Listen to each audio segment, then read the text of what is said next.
火烈，他也失联了，在帝国，就在交火区。你有没有办法？你帮我想想办法，我求你了。你先别慌，我那边也有点人脉，我让他们去联系大使馆，有消息马上通知你。你自己先别垮了，稳住。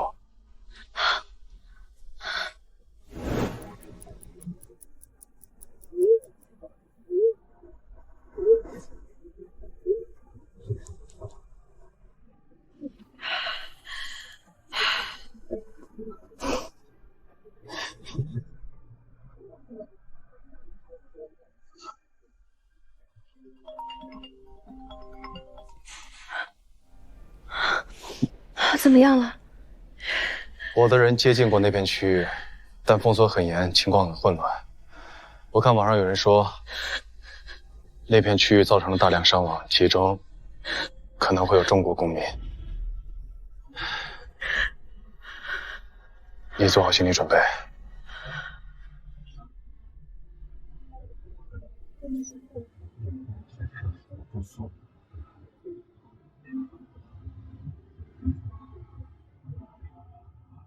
苏黎，我们到家了。苏黎，等我长大了，我一定娶你。苏黎，不管以后我们的关系怎么变，但是我们家人这个身份，永远不会变。你永远在我心中占据最重要的位置，这一点永远都不会动摇。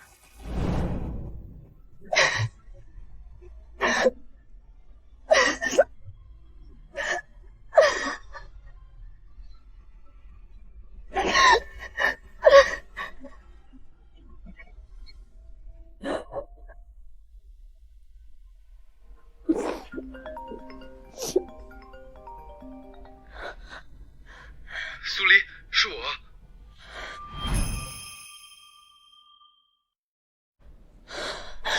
裴爷，是你吗？你在哪儿？你怎么样了？我现在很安全。那个冲突爆发的时候，我们离市中心有点远，司机反应快，带我们躲进了废弃建筑。我大使馆的人来了，我们等一会儿我在机场，一会儿就能回国了啊。没事，我没事。我现在我刚接了个手机，打电话给你，我没事。哎，你别哭啊，我真没事，皮都没破一块。你别哭，我就是有点饿了。你乖乖等我回来，啊。我知道了。Thank you，不客气。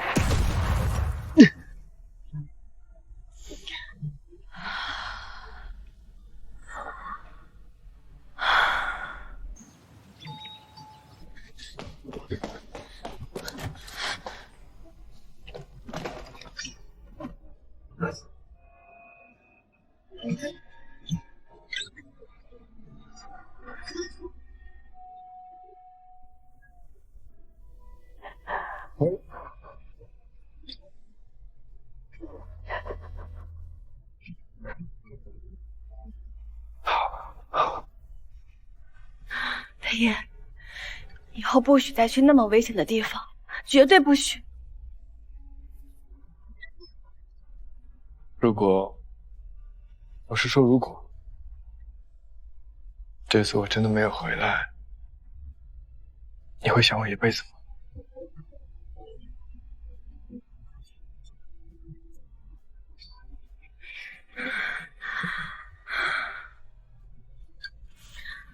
以后没有我的允许，你不许死，听见没？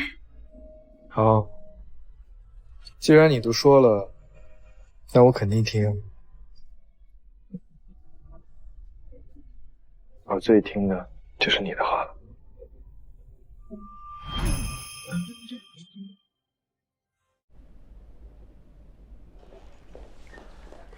裴爷那边有消息了吗？我看他的航班信息显示已经落地，但是我一直联系不上他本人。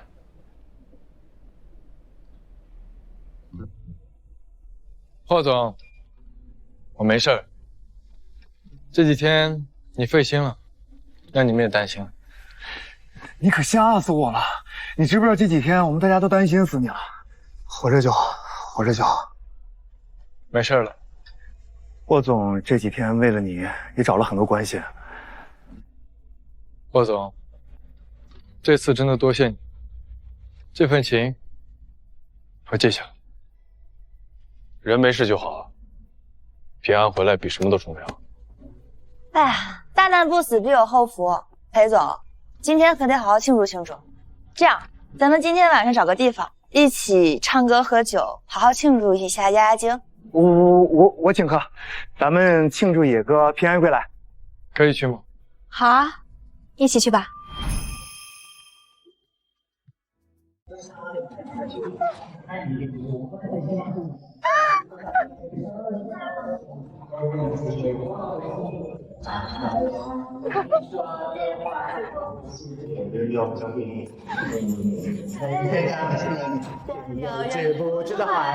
你唱，你唱。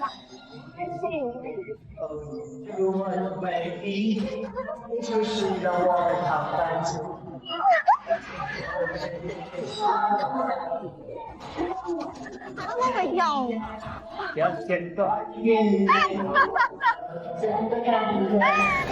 你会不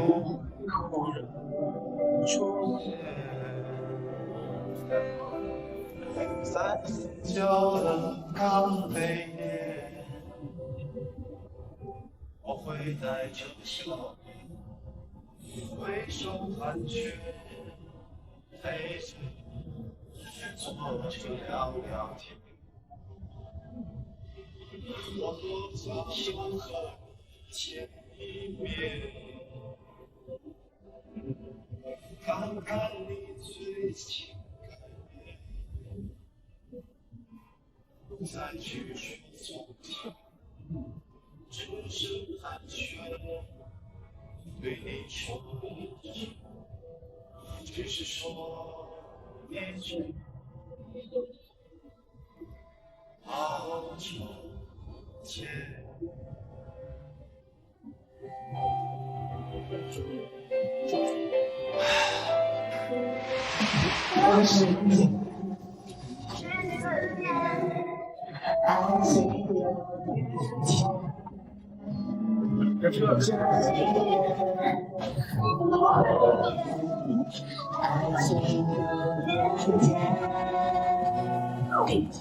哎呀，光唱歌没意思啊，咱玩个游戏吧。好啊，我把音乐关了。霍总，一起吧，快，走。有什么新游戏吗？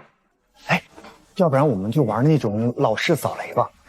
我刚好手机里有这个软件，就是这种老式扫雷，我们依次一个人按一个，如果谁炸了就算输了，然后输的人要回答在场任意一个人的一个问题。啊，但必须得说实话，如果要不说实话，那就喝酒。有点意思啊，敢不敢玩？可以。OK， 我进来。哎呀，手臭。上来就说了，如兰姐，既然你输了，那我就来问了。和苏明这几个月走得挺近啊，吃饭也在一起，聊天也聊不断，你们俩现在是什么关系了？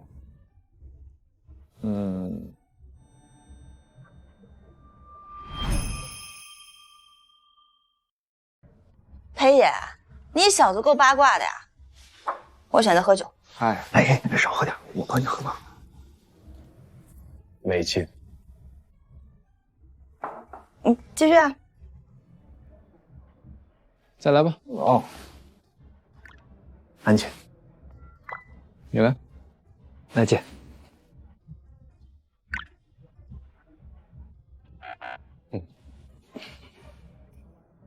我来问，裴爷，你一直说你喜欢苏黎，爱她，非她不可。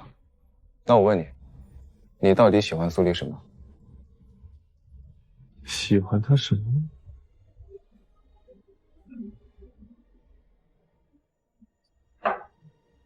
我没办法像列清单一样，给你列出来某几个点，但是呢，如果非要说的话，我觉得我应该是喜欢苏黎这个完整的、活生生的人。我喜欢他脆弱的时候，还假装坚强的倔强。我喜欢他冷静背后，还有的那些小迷茫。喜欢他为了达到目标，可以不顾一切的狠劲儿。也心疼他戴上的所有面具。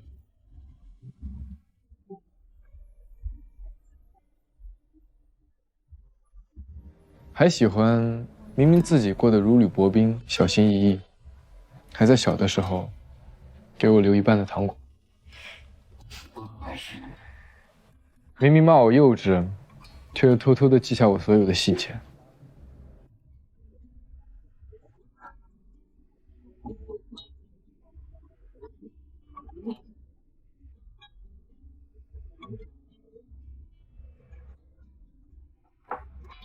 我不是喜欢某一个瞬间、某一个点的他，我就是喜欢看着他，慢慢的从一个小女孩变成一个可以独当一面，哪怕浑身是刺我也挪不开眼光的苏黎。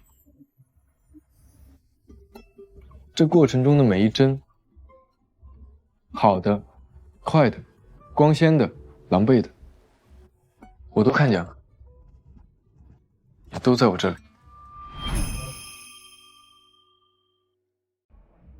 所以，你问我喜欢他哪一个点，我说不出来。我只知道，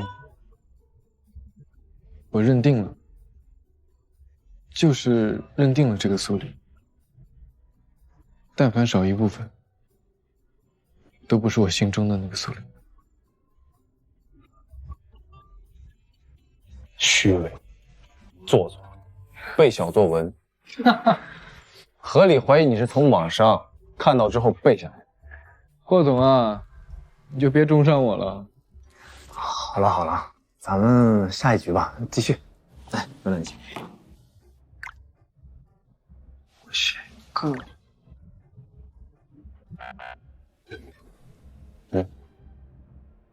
哎，霍总，这回到我问了吧？你不是说你从学生时期就开始喜欢苏黎了吗？哎，那我就不懂了。你说你喜欢他，那为什么你们谈恋爱期间会有那么多绯闻？不是今天跟那个明星上头条，就是明天跟那个名媛出国被拍，这就是你所谓的喜欢吗？逢场作戏而已。明星需要话题和曝光来维持热度，我需要从他们身上获取星光和流量，为公司的品牌和产品做推广。其实每一次看似巧合的绯闻，紧接着产品的搜索量和销量都会有明显的增幅。这都是生意，我跟他们之间没有任何工作范畴以外的关系。哦，继续，来。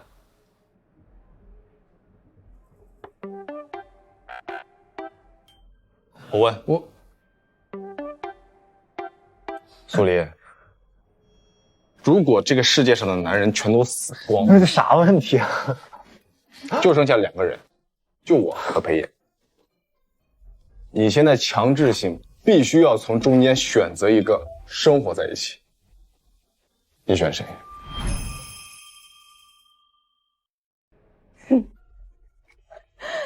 你这个假设也太往自己脸上贴金了吧？全世界的男的只剩你们2个，我还得从你俩中间选一个。我谁都不选。如果这个世界上真的只剩你们2个男的了，那我觉得活着也没什么意思了。我选择重开。哎，不是，好歹我们也是2个男的嘛，你最起码你就做个比较啊。比较什么？比较你们2个谁更让我头疼？哎呀，继续。你点吧。哎，这次我来问。裴野，你小学生啊，你这是上课堂老师提问还举手？这不是抢答吗？哎呀，我问你一个简单一点的问题啊，就是你心里有没有一个百分比？百分比越小，说明你喜欢他多一点；百分比越大，说明你喜欢我多一点。50%就是中立。就是你有没有这么一种感觉，模糊的感觉？一种 feel。啊，对，就这种 feel， 有这种感觉吗？就是哪怕是模糊的，就是给你说个数，好不好？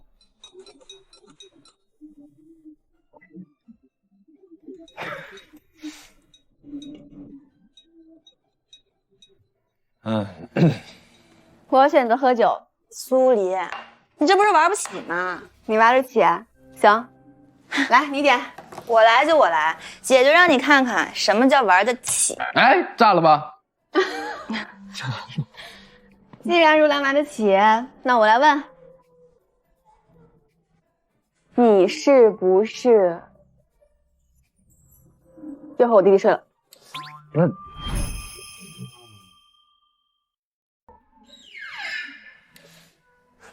姐，你问什么？明问你话了吗？你说啥？读着。那我，哎，这酒你要喝了，那就是有答案了。我也没说我要喝。OK， 是我跟苏梅处对象了，咋了嘛？徐如兰，你跟我亲弟弟处对象，你不告诉我啊？你太过分了！哎呦，我这不是怕以后分手了尴尬吗？我是想着等我们俩稳定了，决定长久走下去再告诉你。谁知道你，哎，第六感这么准，跟阿拉雷达似的。什么时候开始的？哎呀，其实也没多长时间，就1个月以前。我们2个其实每天都有聊天，然后我最近也不忙，我就偶尔会去他的画室陪他画画，然后晚上的时候一起吃个饭，约个小会。这也没有说具体哪个时间点就在一起了，就久而久之日久生情，就在一起了，对吧？行，姐姐祝福你们，今晚的消费全部由苏总买单，算是庆祝你们脱单。谢谢姐，恭喜！我们得干一个，来，那个苏明如兰姐，咱以后就是一家人了。哎，恭喜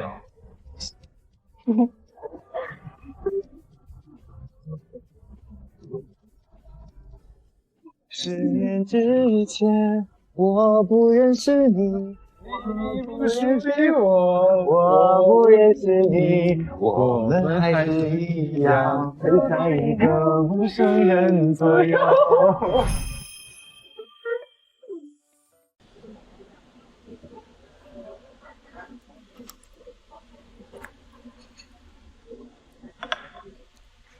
如兰，我好像真的喜欢上裴野了。他这次在国外出事，你担心疯了吧？这种担心是不是跟以前他生病受伤时的担心不一样？完全不一样。我以前怕他出事，觉得不好应付家里；我这次是真的怕他会回不来，那种感觉真的很痛、很空、很后怕。但是，我也不确定，很不安。你不确定什么？你怕他对你不是真心的？不是，我知道他对我是真心的，但是现在裴野才22岁，他现在说喜欢我、爱我，非我不可，但他真的知道自己到底想要的是什么吗？他现在说的爱能维持多久？3年、5年？等以后他更成熟了，再遇到一些更年轻、更活泼、更符合他那个年纪品味的女生，到时候爱情消散了，情侣做不成，就连积累了几10年的姐弟情分也会变得很尴尬，回不到从前。如兰，我真的不能再试错了，我前半生试了太多错了，我敢赌。你说的这些呢，我都懂，但是你有没有发现一个问题？你活到现在，一直在瞻前顾后，步步为营，你的每一步都在为别人而活。那你从裴家好不容易挣脱出来，不就是为了自己好好活一次的吗？人生呢，需要冲动，爱情更是。你不能把未来几10年的错误都计算下来才迈出那一步。什么都害怕，就什么都得不到了。那霍令呢？你现在对霍令又是什么感觉？其实我对霍令是有好感的，他成熟稳重有教养，对我也很好。这种好感如果放在以前，也许是可以顺理成章的发展成婚姻的。他会是一个很合格的结婚对象，能给我体面和安稳。但是仅此而已。这种好感没有让我有那种非他不可的冲动，也没有那种想让我跟他拥抱、跟他靠近的那种悸动。而且我现在根本就不打算进入婚姻，我现在连我自己到底想要什么样的感情都还没有搞清楚，贸然进入婚姻，对我们都不负责。太好了，你这么想就对了，大女人就应该这么想。我们多谈谈恋爱怎么了？多谈恋爱，我们才能知道我们想要的是什么样的人，而什么样的人才是适合我们的。至于你跟裴野吧，你们之前有感情基础，这是以后任何一位恋人都无法比拟的。所以就算你们恋爱又分手，但是你们恋爱期间对彼此是真诚的，没有背叛伤害对方。我觉得你们之间的感情羁绊太深了，深到我觉得无论最后你们是什么关系，你们都无法完全从对方的生命中剥离出来。那既然这样，为什么不去试一下呢？最坏的结果无非就是回到原点，但起码你为自己活过、爱过、试过了。你说的有道理。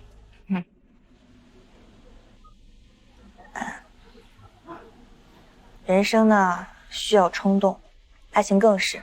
是吗？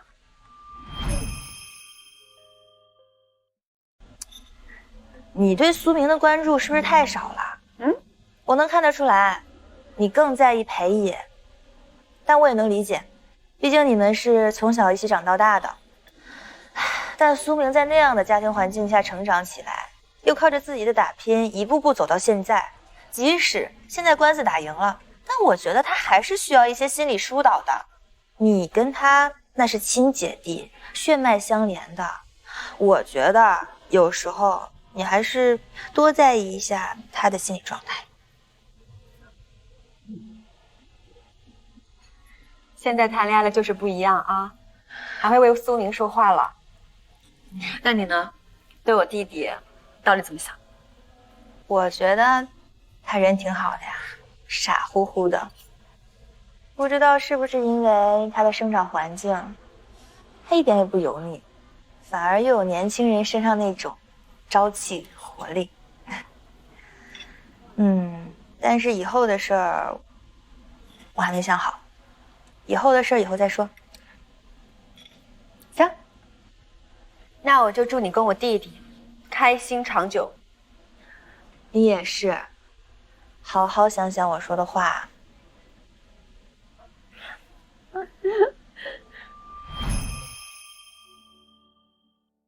那你回来多长时间了？去年刚回来。还适应吗？国内还好。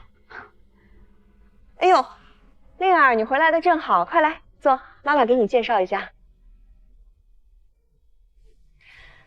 这位是阮令，阮商银行的千金，刚刚从剑桥读完硕士回来，长相、家世、学识那都是一等一的好。阮小姐你好。霍总你好。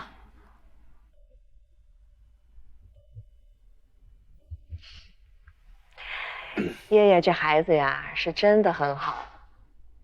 他在剑桥的成绩全都是 A 哦，还会钢琴、油画。我听说你马术还拿了奖是吗？但是啊，最好的是你这性格，大方得体，知书达理，不像现在很多年轻人那么浮躁。伯母您过奖了，我还有很多要学习的地方。倒是霍总，霍氏集团去年发布的 ESG 报告我有看过，我觉得在可持续发展的布局很有前瞻性，尤其是对新能源产业链的整合，我很感兴趣。阮小姐对这方面也有所了解？谈不上了解吧，我毕业论文的选题与此相关。我觉得未来10年，绿色金融和产能升级应该是关键赛道，或是提前布局，眼光很准。哎呀，你看看，年轻人就是有共同语言。哎呦，我刚想起来，我跟张太太约了有个视频通话，要聊聊慈善晚会的事儿。到点了，你们再聊会儿，我先失陪了。你也别杵着了，打扰霍总和阮小姐说话。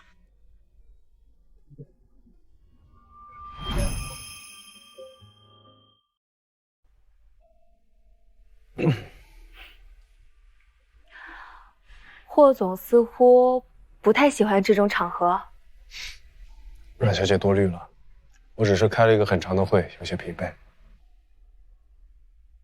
是吗？我总觉得霍总对我的眼神里没有多少兴趣，是因为心里有喜欢的人了？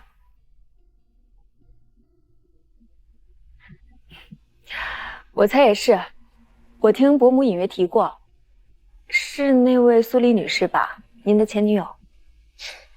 她不是我的前女友，至少在我这里，我们没有真正的结束。我在重新追求她。霍总倒也是坦诚。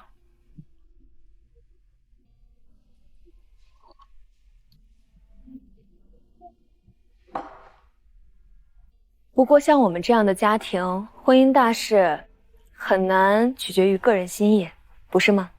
那是我妈的意思。我自己的婚姻，只能由我自己决定。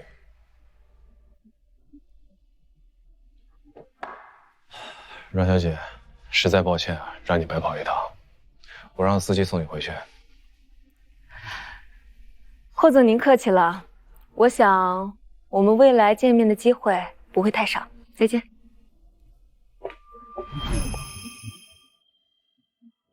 这位小姐，你真的不能直接进去，苏律师他在忙。这位小姐，苏律，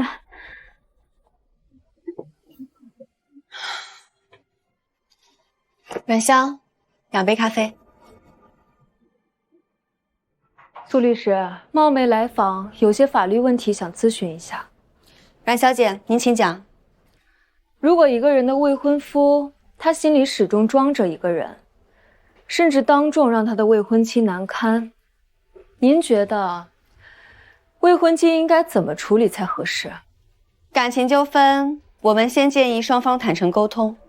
法律只能解决权利义务，解决不了心意。苏黎，我们打开天窗说亮话，离霍令远一点。阮小姐，您是以什么身份要求我？以他未来妻子的身份，也可以是以环宇律所最大资方代表之一的身份。这家律所阮商银行占股35%，我爸还是投委会的主席。我一句话，明天你的办公室就可以换人。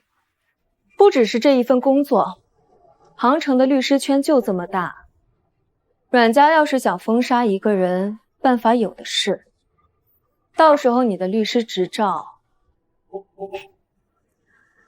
保不保得住，就得看运气了。寒窗苦读10几年，爬到现在这个位置不容易吧？当真要因为一份没有结果的感情，值得吗？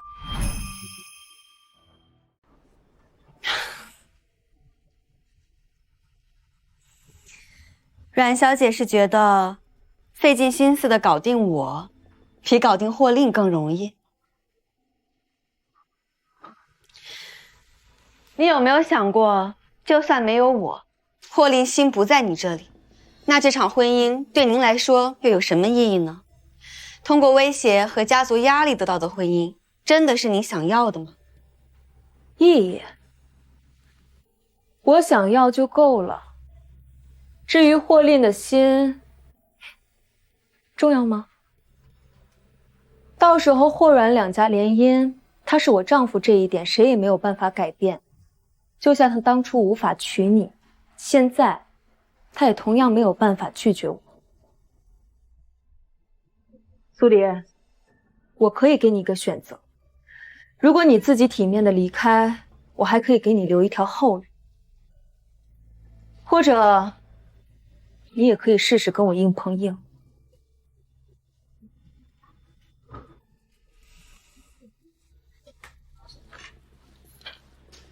阮香，咖啡不用送了，送客。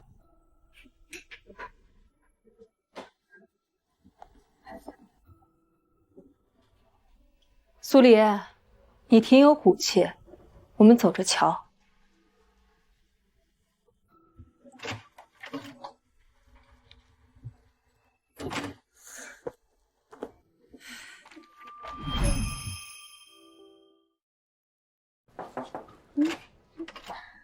苏绿，王绿有事找你。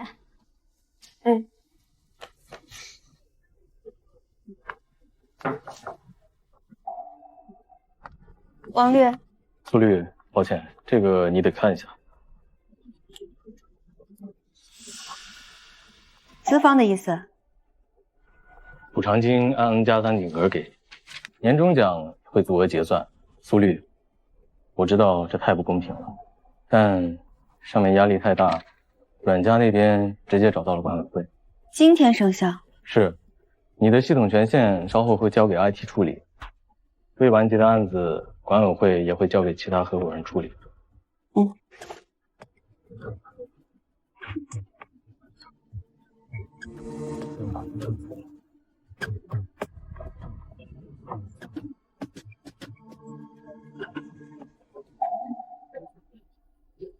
苏绿，以你的能力，不缺技术，如果需要推荐，不用了，谢谢王律。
妈，阮烨去找苏黎了，用了阮家的关系让他丢了工作。阮烨确实心急了些，方法不妥，但他心意是好的。苏黎现在的身世和背景不该跟你有任何牵扯，早点认清现实，对他是好事。好事？用权势毁掉一个努力生活的人，这叫好事？我的感情，我该跟谁有牵扯？什么时候轮到别人来替我做主了？霍烈，注意你说话的态度。现在这个家还没到你完全说了算的时候。我明白告诉你，如果你继续跟苏黎纠缠不清，裴家现在自身难保，可护不住他。你跟阮烨订婚，订婚宴办了，阮家的面子给足了，我自然有办法让阮烨不再找苏黎的麻烦。否则的话，你自己想想吧，为了个苏黎，值不值？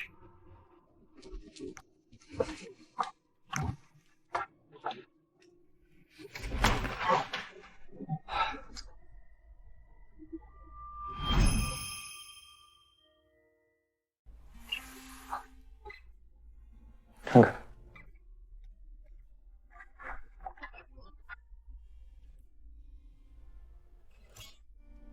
我再重申一下啊，这不是施舍，也不是补偿。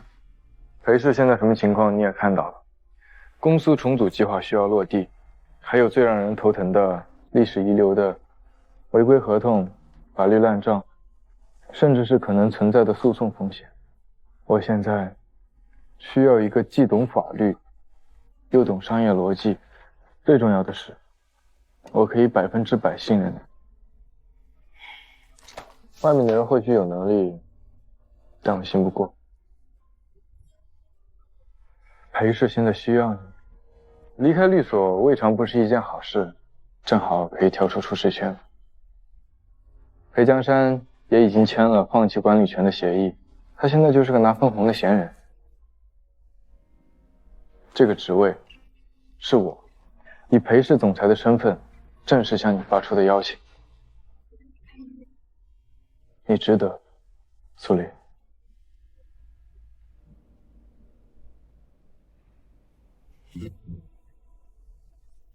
好，太好了，欢迎你的加入，苏总。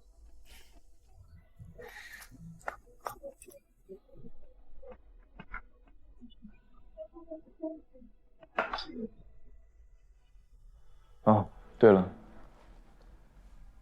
明天他生日，今晚我们一起回去吃饭吧。其实他挺想你的。知道了。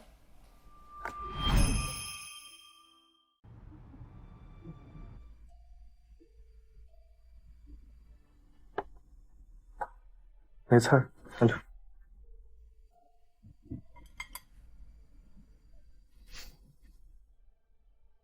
我说黎黎，我听小野说你在裴氏上班了，还是副总裁。是的，小野觉得公司重组期间，法务和财规这块需要人盯着，而我正好有些经验，就去帮帮忙。确定只是帮帮忙吗？妈，我进裴氏是接受了裴氏的正式聘请，担任副总裁一职。我有我的专业能力和职业操守，我会对得起我赚的每一份薪资和肩负的责任。至于裴家的产业，从我搬出这个家的那一刻起，我就不会拿走任何不属于我的东西。以前是，现在是，以后也是。好，工作的事情你们年轻人有主张，我就不多问了。那么黎黎，我问你，你跟裴野到底是什么关系？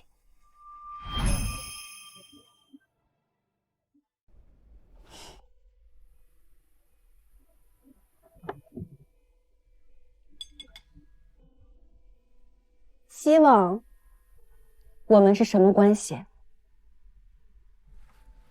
你们不用再猜了，也不用再逼他。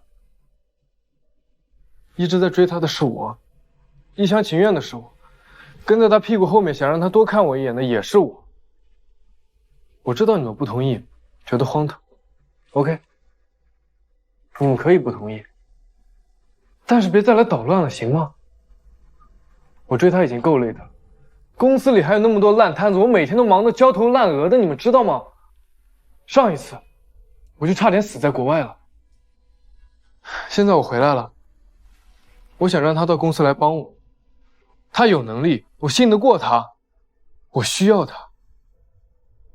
你们就非得把所有事情想那么龌龊是吗？就非得把我身边所有能帮到我的人全部都推开是吗？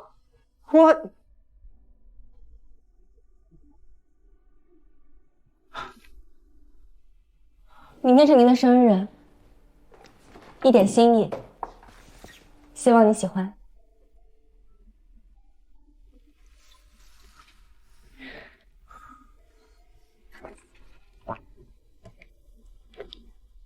不是什么很贵重的东西，一直听说你喜欢这个时期的工艺，就一直托朋友留意着。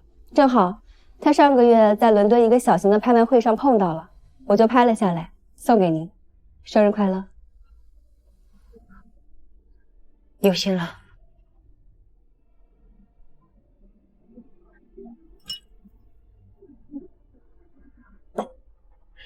好了吗？我跟黎黎先回去了，时间不早了，早点休息。来，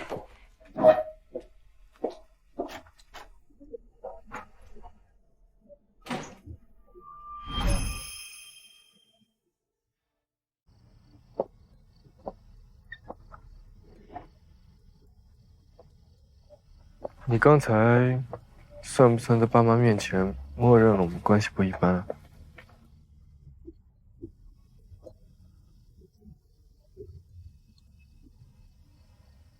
裴言，你真的想好了吗？我一直都想得很明白。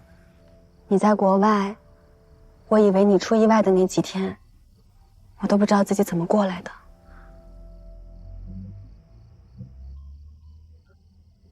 没有你的消息，我每每想到最坏的可能，都心如刀绞。这里面肯定不只是因为你的存在，可能在一些我没有察觉到的时刻，我也已经喜欢上你了。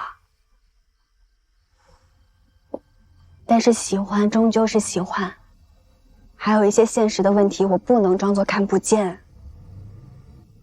我快30了，而你才20出头。等你到我这个年纪的时候，我已经人到中年了。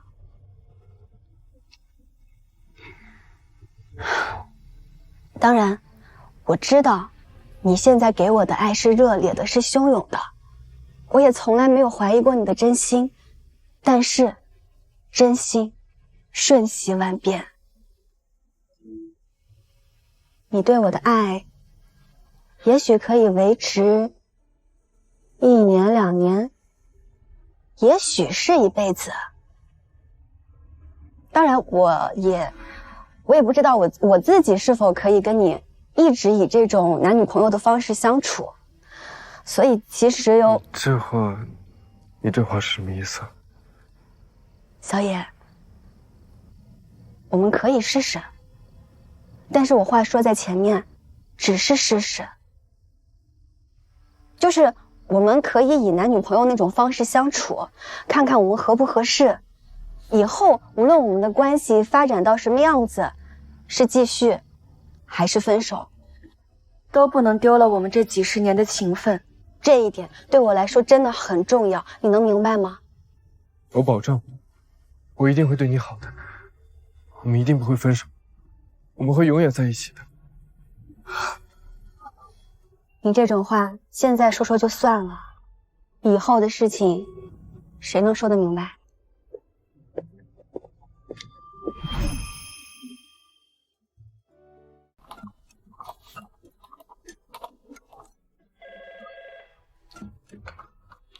喂，苏总，关于和信达的那个对赌协议补充条款，我需要当面和你过一下，现在方便吗？好的，我马上来。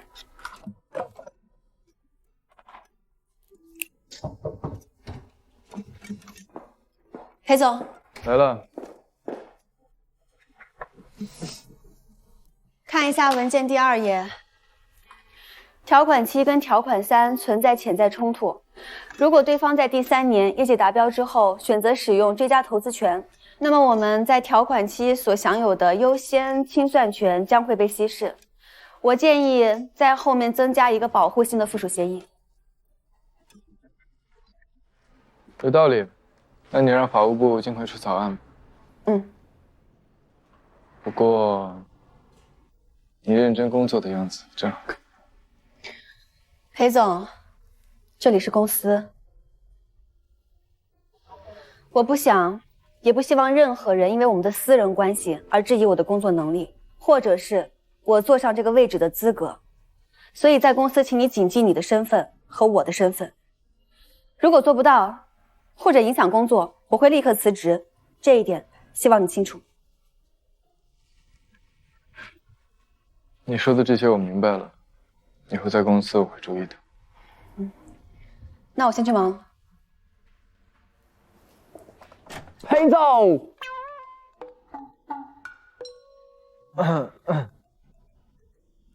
裴总，法务部关于海外子公司税务风险报告，初步已经出来了，需要您尽快公布。放这里吧，我待会儿看。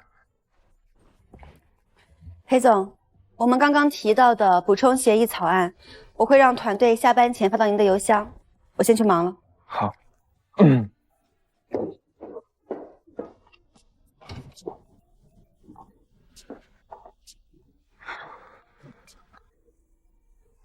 裴总，文件我放这儿了。另外，下午3点跟会议中心的会，需要我提醒苏小姐吗？不用，出去。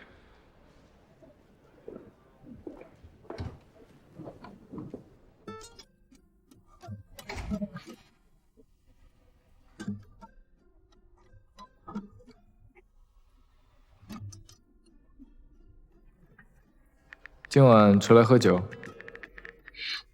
见岳父岳母中，别捣乱。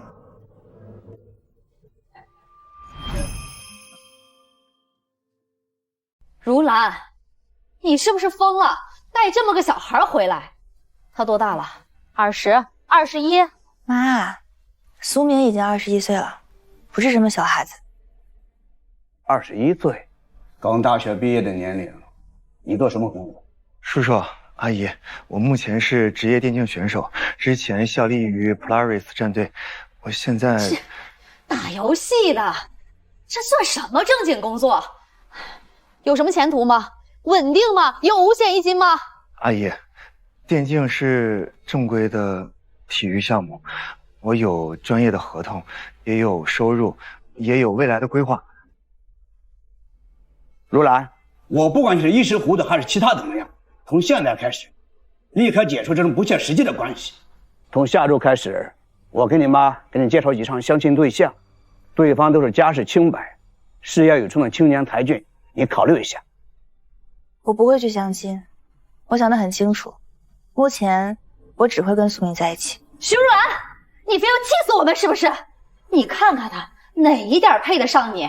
年龄小，没有稳定工作，家庭背景听说是西北山村出来的，你是中了什么邪了？我怀孕了。什么？如兰，真的假的？什么时候的事儿？这多久了2个多月了。叔叔阿姨，我请你们相信我，我一定会努力好好工作赚钱，给如兰和孩子一个好的生活。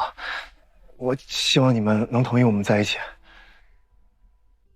你胡闹！你们简直是胡闹！我们今天就先走了，大家冷静冷静。你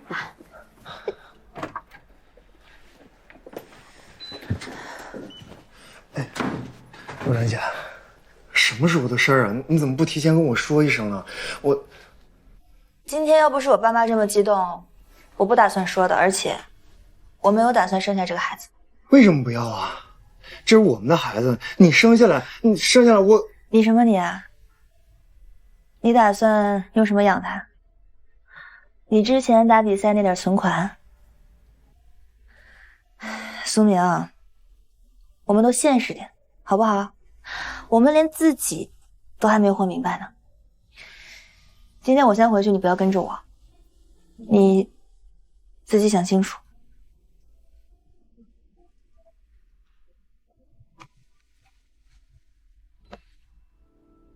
喂，姐，出事了！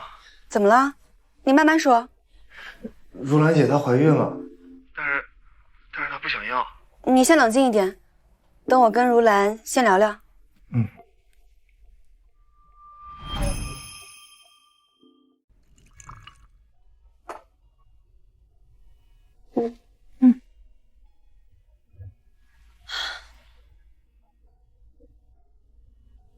你怎么想的？苏黎，他04年的，他这个年纪当爸爸，你觉得合理吗？年纪不是唯一的问题，问题是我们都还没有准备好。是，我今年30岁了，我看起来潇洒，但其实我对婚姻、对孩子都充满了不确定性。苏明，他自己更是半大个孩子，他还没有找到人生的方向，而且孩子生下来是塞不回去的。况且我们的关系也还没进展到那一步，人生还很长。我不想因为一个孩子，把我们2个人绑死在一条看似走不远的船上。那苏明怎么说？他倒是信誓旦旦地说要对我负责呢，但他拿什么负责？他的一腔热血和空头支票吗？那这件事情，苏明的妈妈也得知道。我知道，你们看着办就行。但是我主意已定。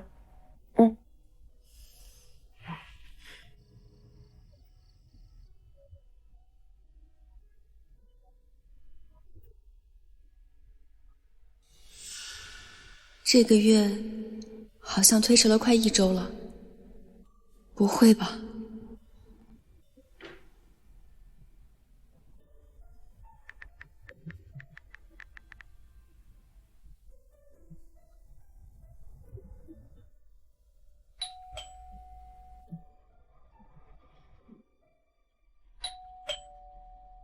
我给你买了你爱吃的蟹黄小笼包和糖水，正好在外面遇到外卖小哥了，就帮你带进来。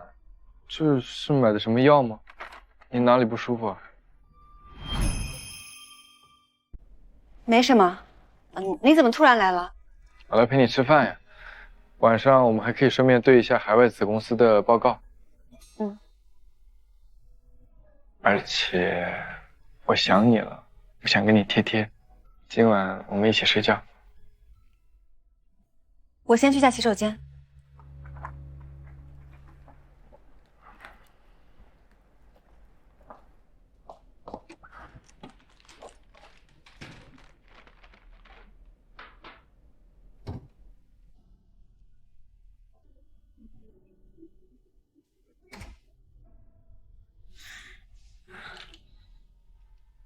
孩子生下来是塞不回去的。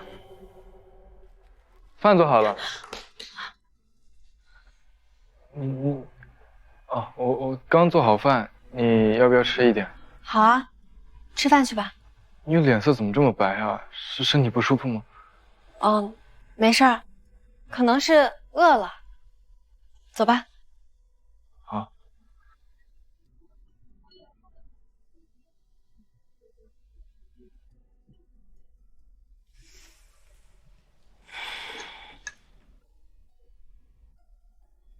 你是在为如兰的事情烦心吗？裴爷，如果我跟如兰一样，意外怀孕有了孩子，你会怎么做？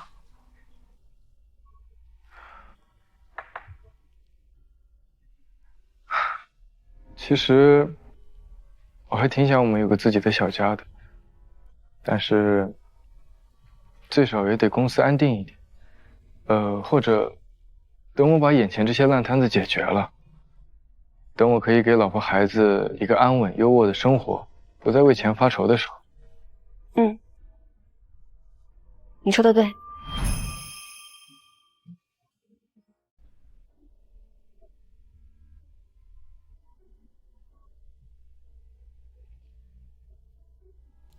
苏黎，我别闹，我有点不舒服。你哪里不舒服？是不是来例假了？难怪看你脸色不太好，我去给你煮点红糖姜水。哎，不用，我可能就是有点累，然后最近压力有点大。睡吧。好，那你好好休息。如果明天还是不舒服，我带你去医院。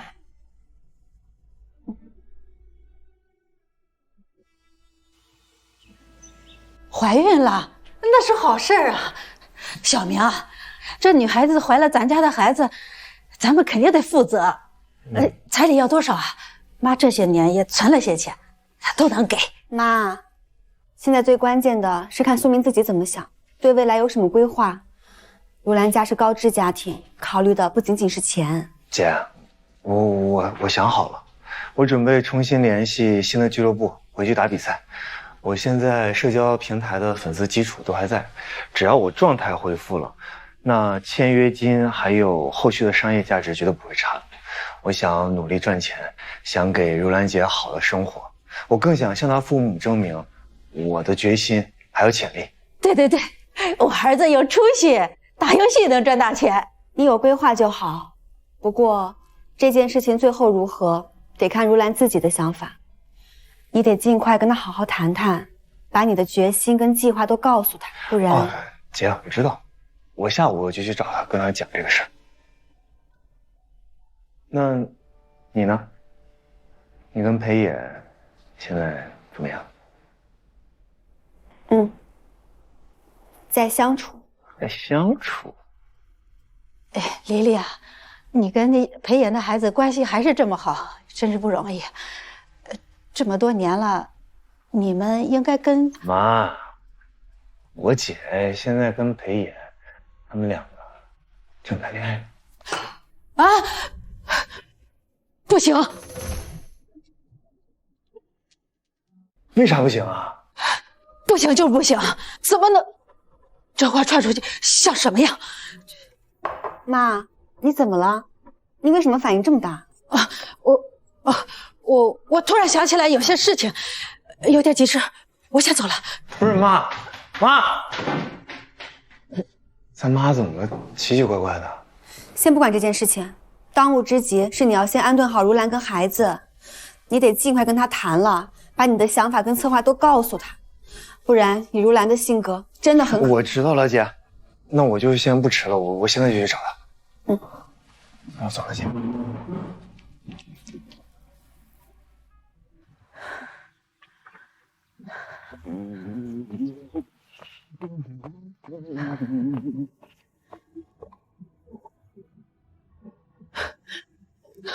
裴家山，你怎么又来了？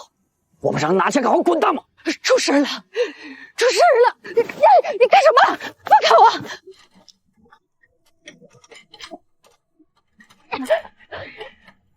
那是谁啊？新来的保洁吗？不认识，夫人。裴家山，你是怎么当爹的？我说话他们听吗？啊！再说了，苏丽能怕上裴野，那是你苏家烧了高香了，你还不乐意了？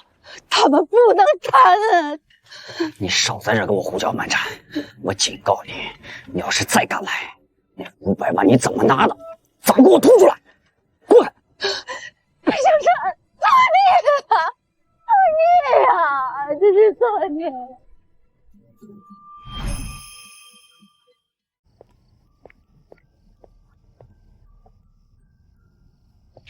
怎么过来也不发个消息？想找你聊聊。上来吧。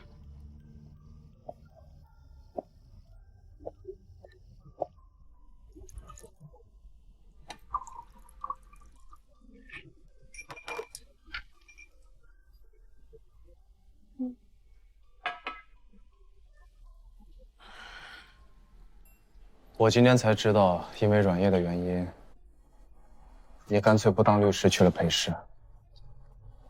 抱歉啊，苏丽，我知道，当律师是你一直以来的梦想。我现在在裴氏干的也是相似的工作，没什么不好的。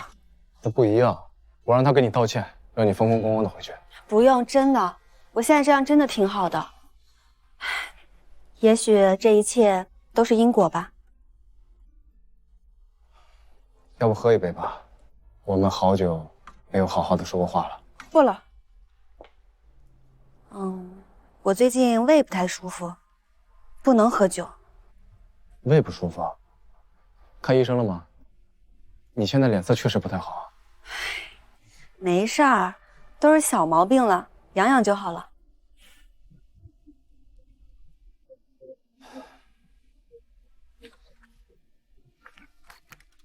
哎，别在屋里抽。你不是也抽吗？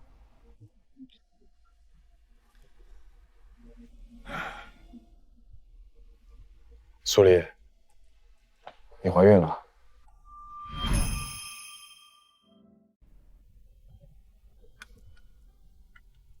嗯。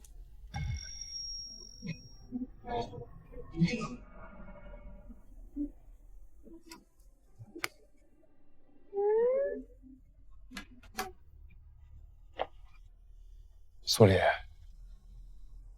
你疯了！你告诉我，你是不是疯了？你知不知道你自己在干什么？你跟他谈恋爱玩玩也就算了，你还真要把自己搭进去啊？真要把自己一辈子都毁在他身上啊？霍令，注意你的言辞。我的生活，我的选择，轮不到你来评判。我评判？裴野他是什么样的人，你不清楚吗？一个被宠坏的、冲动任性的裴家少爷，他连自己的公司都搞得焦头烂额的，差点死在国外。他能给你什么？他能承担起一个家庭、一个孩子的责任吗？他是什么人，我比你清楚。他是在努力学会承担责任。至少他对我，从来都是真心实意的。真心实意？难道我对你就不是真心实意吗？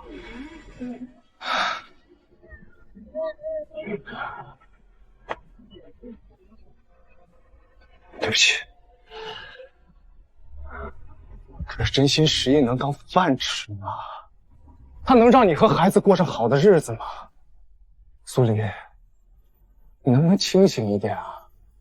你从小到大过了那么多的苦日子，为的不就是能让自己和孩子过得更好一点吗？你要真把这一切都赌在一个还没有断奶的弟弟身上吗？他好与不好，未来如何是我跟他之间的事情，轮不到你在这里指手画脚。好，你非要一条路走到黑是吧？行，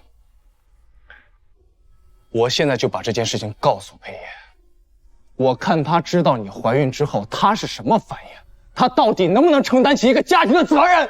滚！苏黎，你一定会后悔的。滚出去！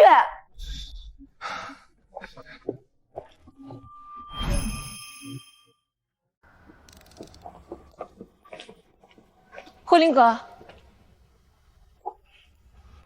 你又来干什么？阴魂不散的。来找你啊！伯母说今天晚上要一起吃饭，正好商量一下订婚宴的事儿。打你电话不接，我只能在这儿等你了。阮叶，你一个女的赶着倒贴有意思吗？你是觉得我霍令是一个坐怀不乱的君子，不会把你怎么着是吗？霍林哥，你说什么呢？我不过就是喜欢你，我争取一下自己喜欢的人，有什么错？你再给我死缠烂打的，信不信我真把你办了？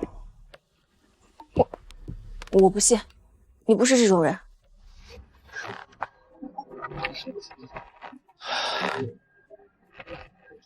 我告诉你，别再来惹我，我不是每次都有心情跟你玩这种无聊的游戏。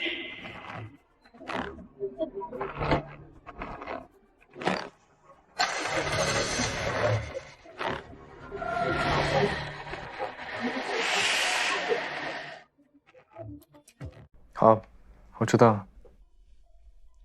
简特助，麻烦你先出去一下，我有事和裴总聊。好的，苏总。怎么了？你脸色还是不太好，是不是没有休息好？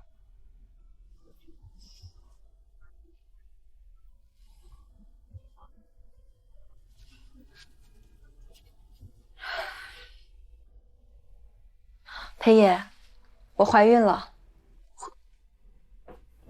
怀孕了？你刚刚知道吗？那我们是不是应该打算结婚了？哎呀，好啊，只是公司还在梳理，但这2年内股价一定能上涨盈利的，会越来越好。这个孩子来的确实太突然了，我们也没做什么准备。裴爷，你觉得多好才算好？像霍家那样富可敌国，还是像以前的裴家那样风光无限？你是觉得你现在没有钱去养一个孩子是吗？还是你觉得我们的感情根本就不应该有一个孩子的出现？当然不是，我爱你，我想要我们的孩子，我只是觉得我们还没有做什么准备嘛。但是这个惊喜它来了，它就是来了。我虽然没有做好现阶段的准备，但我一定会做好一个当爸爸的准备。我一定会在宝宝出生以前，把所有的问题都解决掉。我一定会给你和宝宝最好的东西。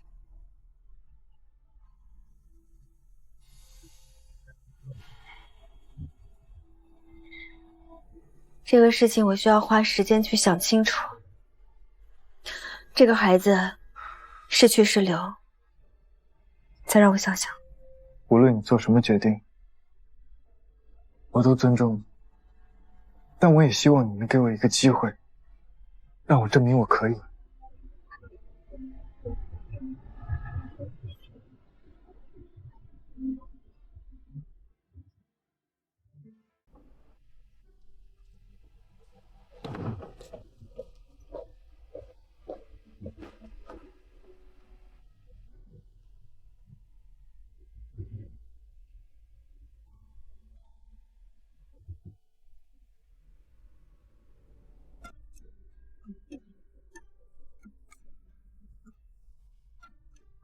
小野，快醒醒，小野！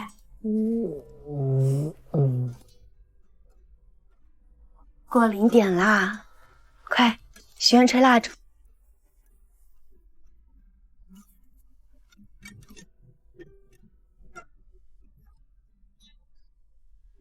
许完了？许了什么愿啊？我许愿永远和你在一起。傻话，我当然会一直陪着你了。不过，人生的路很长，我们小野以后也有自己的路要走。我不要，我只想和你在一起。我只喜欢你。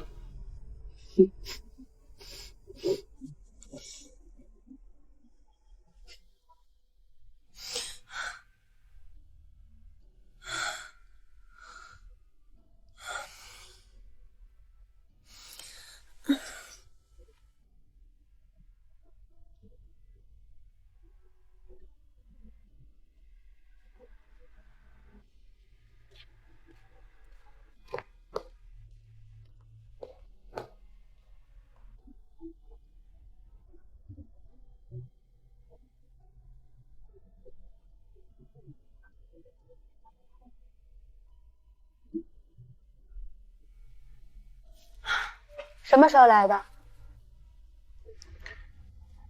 来了有一会儿了，看到你在睡觉，就没叫醒你，我自己看了会儿电影。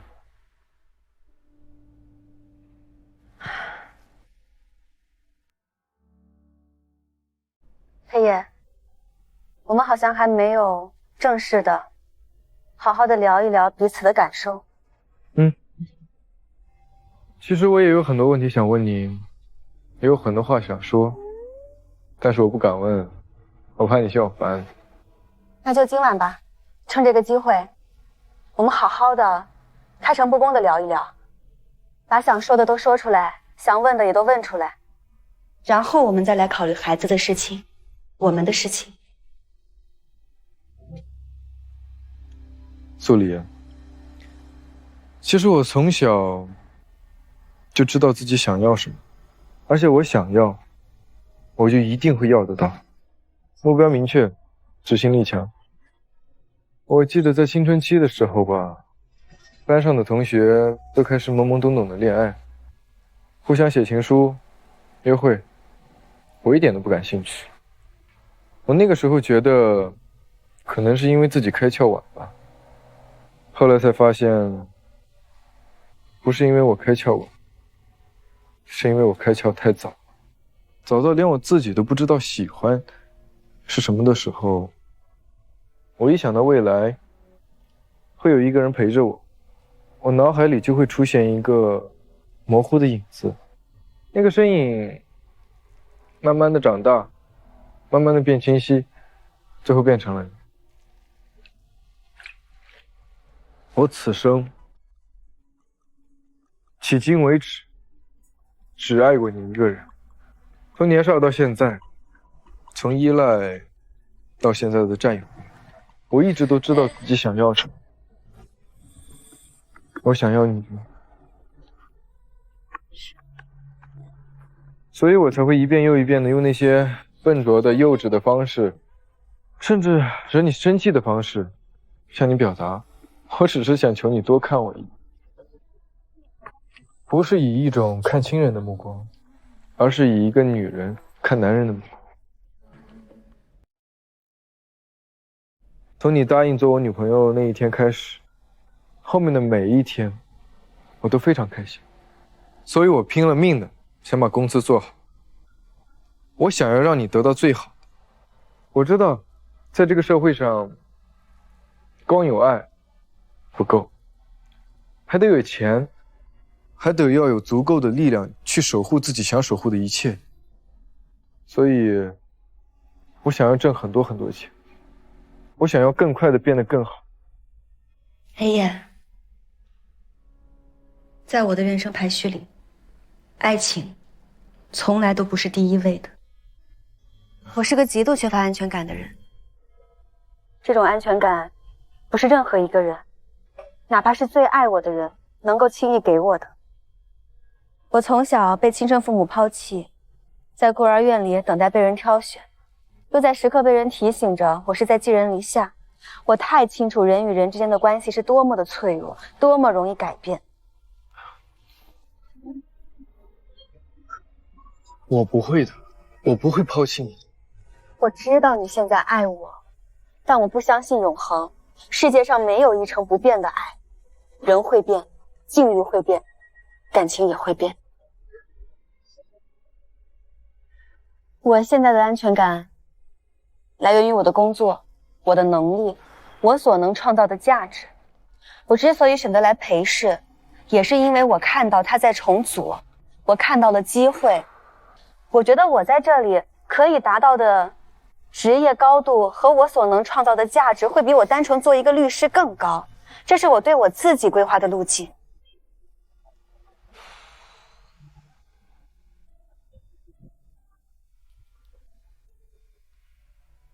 但是结婚生子，它至少意味着我的事业要停摆一段时间。这不是我的人生规划里现阶段应该发生的事情，它打断了我所有的节奏跟部署。所以，你要打掉这个孩子是吗？我不知道，这是一个需要慎重考虑才能做的决定。你为什么不可以在你怀孕的时候，把你所有的不安和不确定性暂时的交给我呢？让我来给你安全感，我可以尽我所能的做到最好。黑夜，我只相信我自己。安全感这种东西只能自己给自己，要是靠别人给予，就像是在沙滩上建城堡，潮水一来就什么都没了。苏黎，你爱我，你对我就没有一点爱吗？我不知道，不是，我不知道我对你到底是什么样的感情，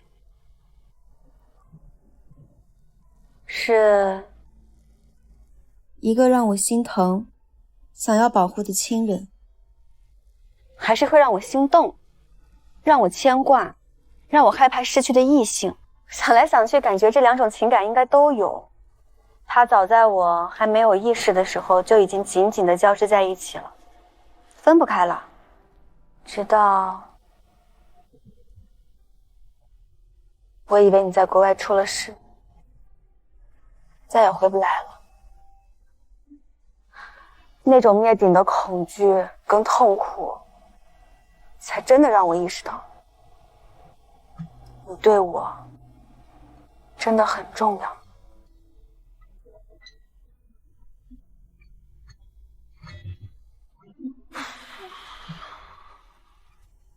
但是这种情感它只能支撑我们两个在一起，它没法支撑我们两个结婚生子，共同构建一段长久而稳定的家庭关系。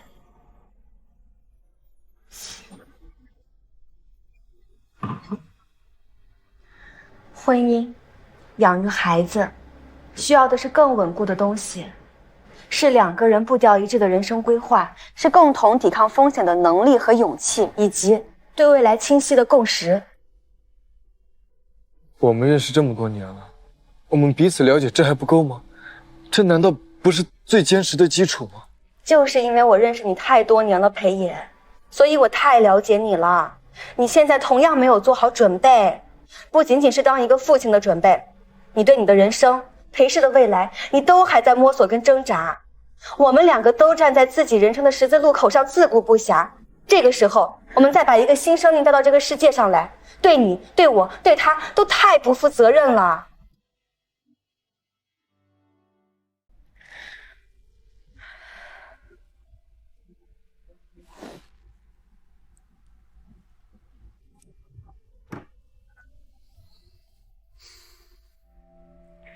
裴野，我们都好好想一想吧。这不是头脑一热或者是一时冲动就能做出来的决定，这关系到至少3条人生轨迹。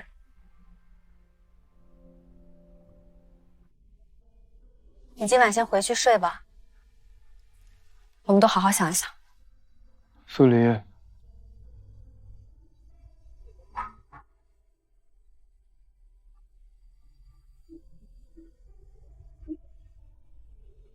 我会想清楚的。无论你做什么决定，我都在。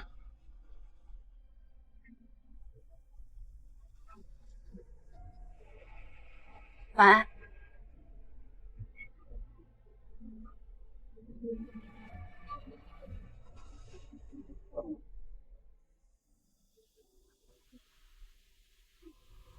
姐，我想跟你商量个事儿。过几天不就是如兰姐的生日了吗？我想在她生日当天，咱们给她办一个小型的生日宴，然后我想向她求婚。求婚？会不会太激进了？如兰现在的身体状态和她父母的态度，她不一定会喜欢这样。是，我知道这样是有风险的，但是我想给她一个承诺，向她证明我的决心。我是现在年纪还小，但是我知道一个男人的担子是什么，我想担起来。哦，对了，上次我不是说有一个新的俱乐部要准备签我吗？他们给我发一项合同，你帮我看一下。最近这几天我一直在高强度的训练，手感还不错。如果合同没什么问题的话，我就准备签约开始打比赛了。你真的想好了吗？这条路竞争激烈，职业生涯短，而你可能要面对的是家庭责任。我想好了，这是我热爱且擅长的事情，也是目前能够最快证明自己赚到钱，给如兰姐和孩子更好生活的途径。我不能再像以前浑浑噩噩了。到时候咱们找几个如兰姐要好的朋友，我想当着大家的面跟所有人证明我对她是真心的，我能给她一个好的未来。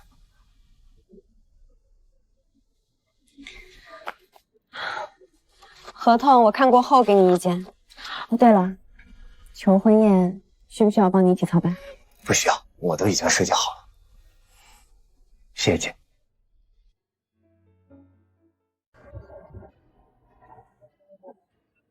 你帮我快点！操！突然姐，不好意思啊，那个迟到了，我把我兄弟来了。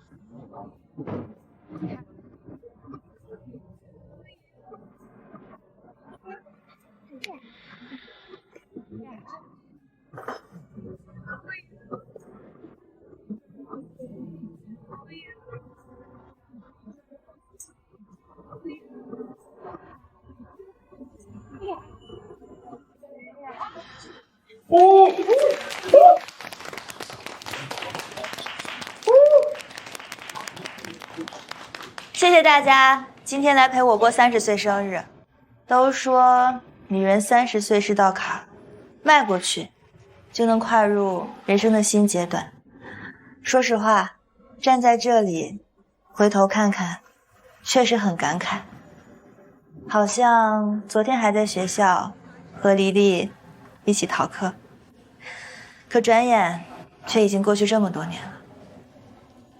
好在还有你们这群好朋友陪着我，让我觉得30岁好像没有那么可怕，反而觉得很踏实。哎，我就不多说了，都在酒里了，啊不，都在果汁里了。来，生日快乐！生日快乐！生日快乐！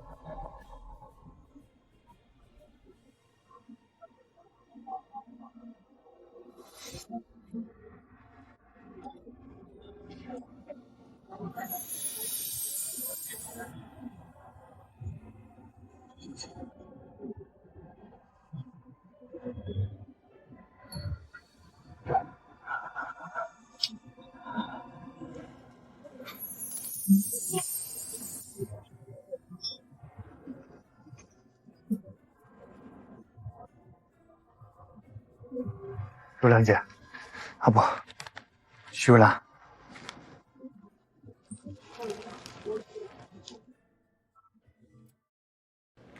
我知道你一直觉得我年纪小，有很多方面我都不成熟。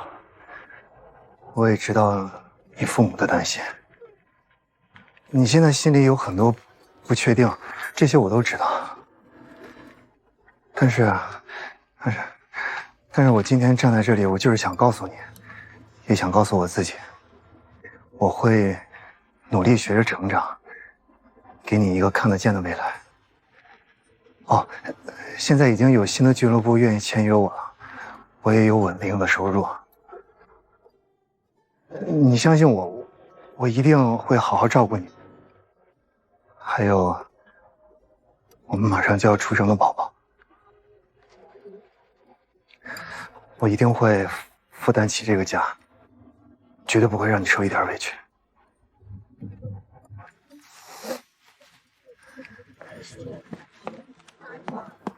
哎呦，谢谢。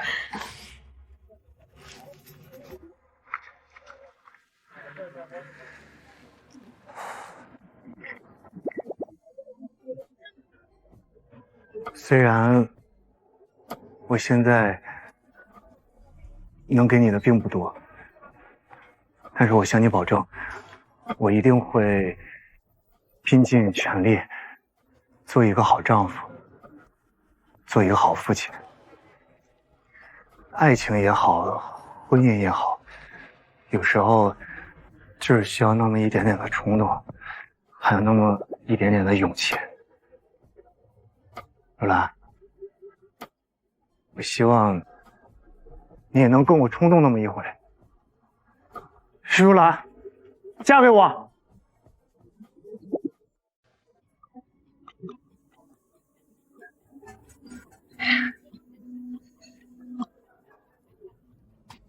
嫁给他，嫁给他，嫁给他，嫁给他，嫁给他，嫁给他，嫁给他，嫁给他，嫁给他，嫁给他，嫁给他，嫁给他，嫁给他，嫁给他。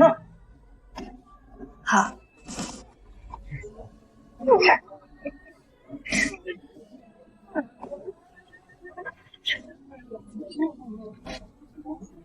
别走。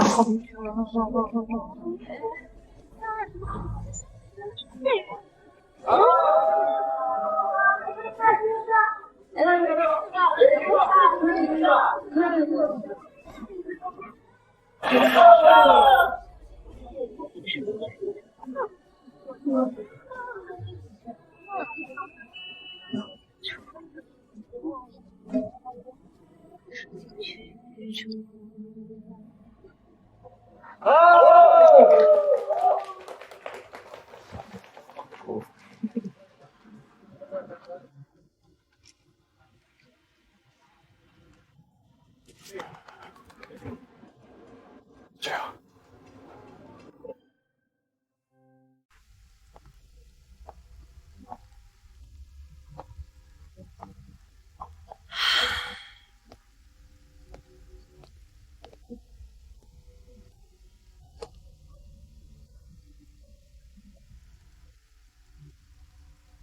外面凉。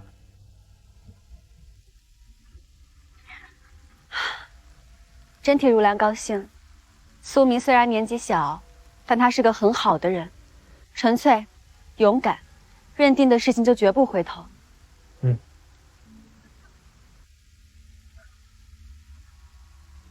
阿离，其实我也是一个很好的人。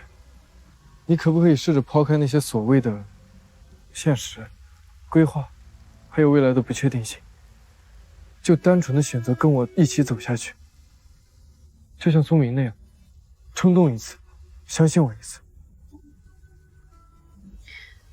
黑爷，我就是个普通人，我真的很难抛开那些世俗的烦恼，反而我有的时候经常被这些念头而困住。如果我能抛开，当初也不会差点被逼得嫁进霍家。我走的每一步都是计划好的，权衡好的，冲动对我来说太奢侈了。那你现在到底想怎么做？如果是我，就不会有这样的烦恼。我说过，你会后悔的。你少在这里说风凉话。他除了爱你，还有什么拿得出手？他自己干过一番什么事业吗？裴家最近一期的财务简报和成股公告，我看过了。他接手之后，公司止血很快，方向也对了，确实比裴江山在的时候好了很多。但是苏黎，你有没有想过，这么短的时间里，根本就不足以扭转乾坤。裴氏想重回巅峰，稳定根基，至少还需要5年。这还是要在他每一步都不走错，不遇到大风浪的情况下。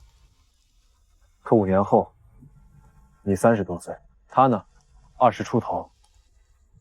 女人这个年纪和男人这个年纪相比，根本是站在各自人生中不同的2个阶段。苏明他可以抛开一切，眼里只有徐如兰，他们的日子只要过得甜就可以。但你们呢？你们要面对的是什么？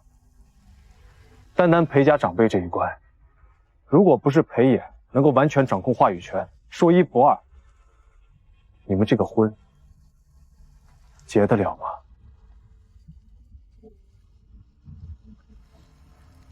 你以为你搞定了你阿姨和裴江山就足够了？裴家是个盘根错节的家族，金圈那些看着裴爷长大的老头子们，他们会怎么说？你阿姨娘家在海城也是有头有脸的，他们知道了你们的情况，又会怎么议论施压？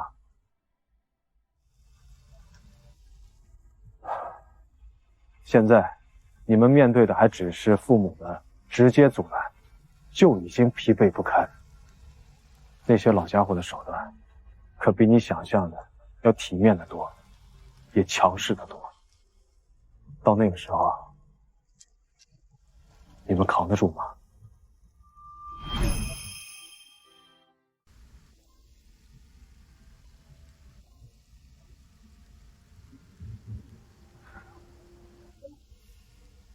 你们先出去吧，我想一个人待会儿。我在里面等你。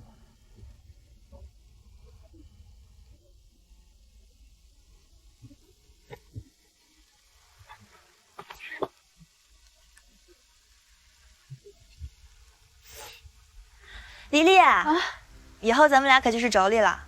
你放心，咱们家以后肯定不会有那种姑嫂不和、妯娌争宠的狗血戏码。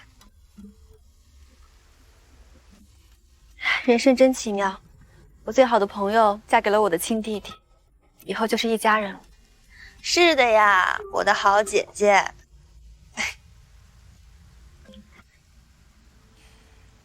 但是你怎么看起来不太高兴的样子啊？我知道了，你该不会是不想让我做你弟媳吧？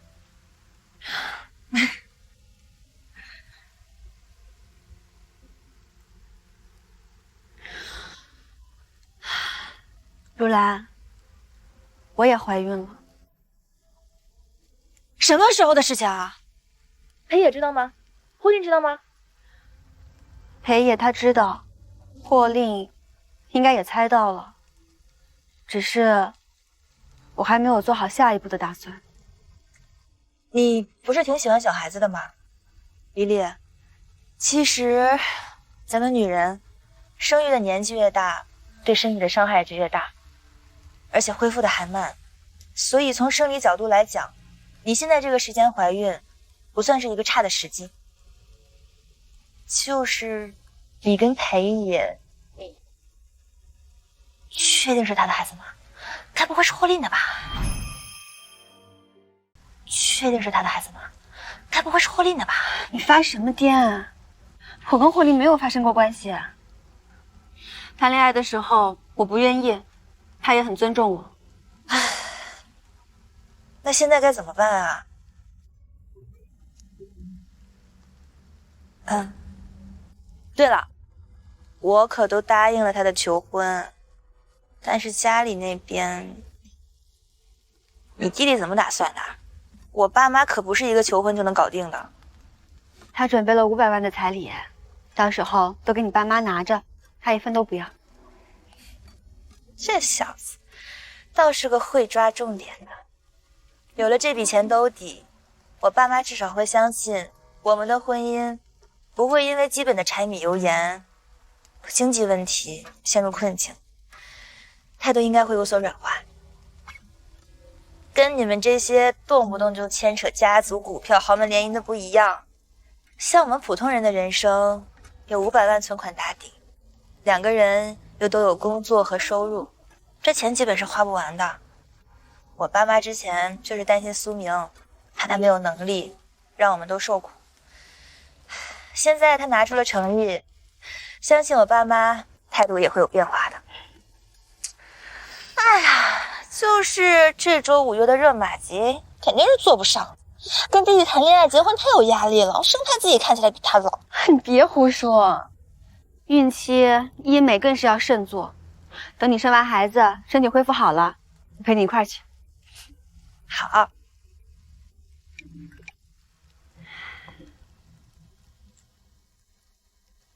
如兰，我真的不知道下一步该怎么办，好像所有的路都堵死了。我想走一步看一步，却根本不知道该从哪儿下脚。吕丽，你先别慌，我们把问题拆开来看，无非就是几个选择。第一，你跟裴野谈恋爱、结婚，把孩子生下来；第二，保持男女朋友关系，但不要这个孩子；第三，不要这个孩子，你们之间也分手。你先不要想那些乱七八糟的外界压力，什么裴家、霍家，什么公司未来，你就闭上眼睛，好好想一想，如果这3种结果最终都发生了，你最不期望看到的是哪一种结果？那哪一种结果又是你最盼望看到的？那个你最盼望看到的结果，就是你心里最想要的结果。咱们在人世上走一遭，肯定不能做到事事都如意，但至少我们做出的选择，要在将来回想起来，能无愧于心，不后悔不遗憾，能坦然面对。无愧于心，无愧于心。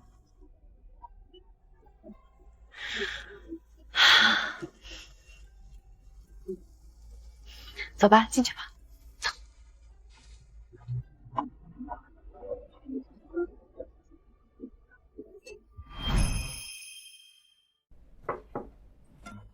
请进。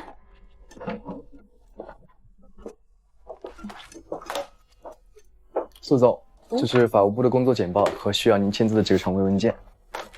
裴总说你忙完过去一趟，关于新能源板块的合规审查需要最终确认。马上过去。既然我看过了，有几处细节再跟你确认一下。先看看那个吧。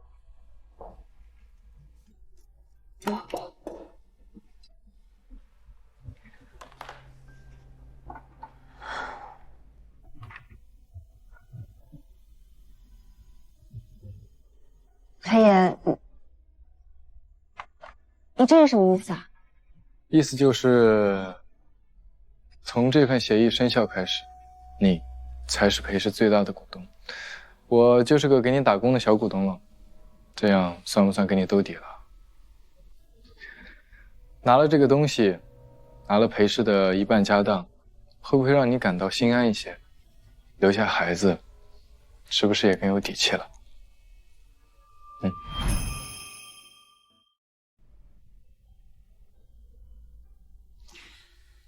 裴爷，这份合同我不能签。且不说裴家，涟漪和裴江山不会同意。就算他们阻止不了这个合同，我一旦签了，在涟漪眼里，我就坐实了处心积虑想要觊觎裴家家产的罪名。到时候，我们之间那点残存的、脆弱的情分，就真的彻底断了。你有这份心意就够了，真的。你不用真的给我这么多股份，我拿着也不会心安的。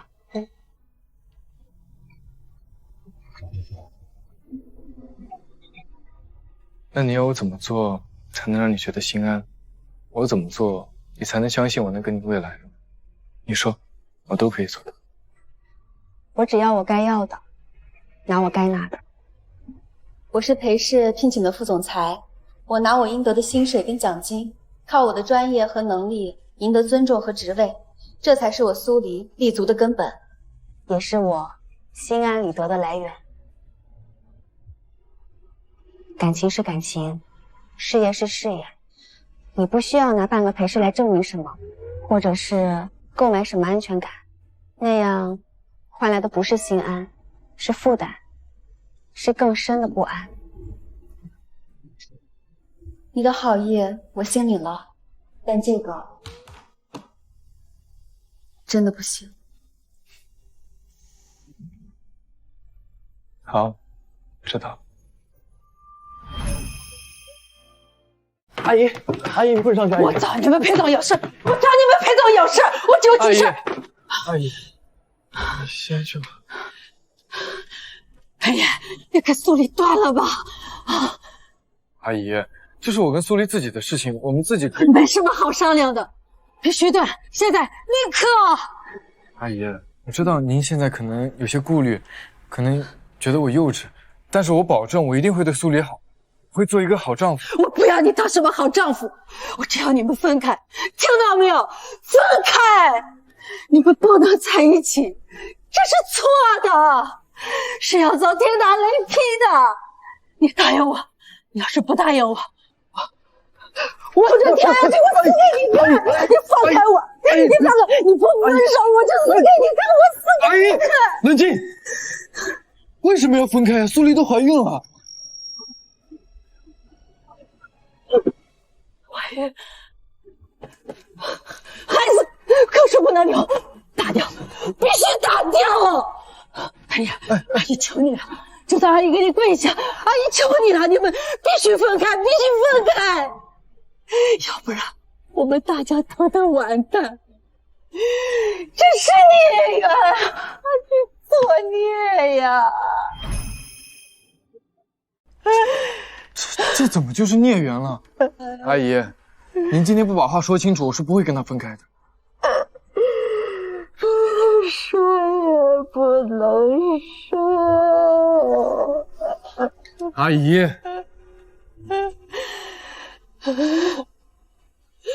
阿姨对不起你呀，裴爷，阿姨真的对不起你呀。当年我知道李李被裴家带走后，我偷偷来找过裴江山。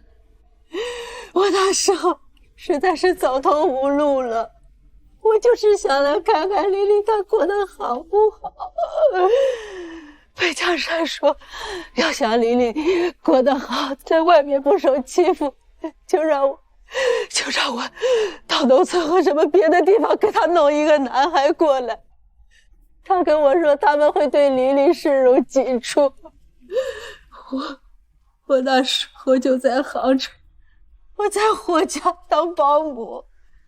我家那时候刚好生了个儿子，家里因为争产混乱得很，医院也乱，我就鬼迷心窍，我就把那孩子从医院给抱走了。裴爷，你不是裴家的孩子，你是我从我家偷来的孩子。霍家，杭城的霍家，霍令家。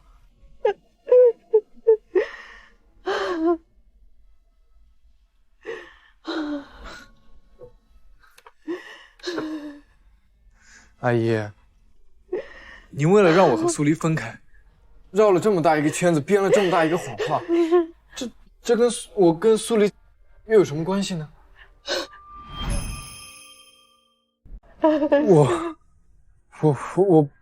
不可能相信的。不是阿姨，您为了骗我，你连这种谎都编得出来？不是，怎么可能有这么狗血的事情吗？这也太可笑了吧！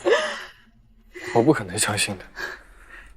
你不信，你可以去问你爸，去问裴江山，你是不是裴家的主？我怎么可能拿这种事情来骗你们？我怎么可能啊？我为什么愿意把李李交给裴江山？那是我想着你会保护他，会对他，都是我的错，我一步走错，步步错。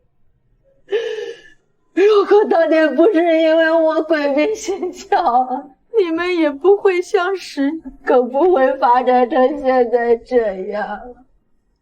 这是我造的孽呀！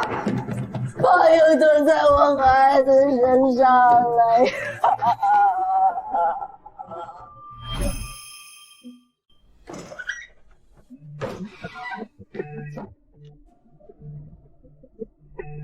王秀琴说的是真的吗？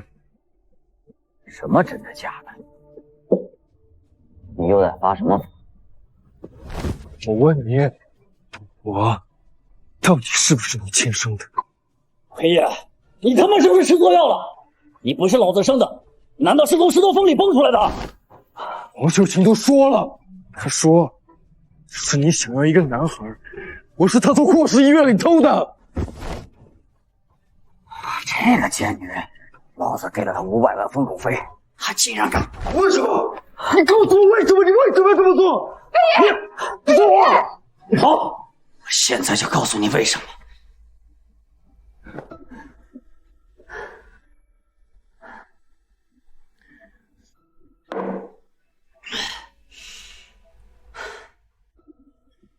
当年因为裴家家大业大，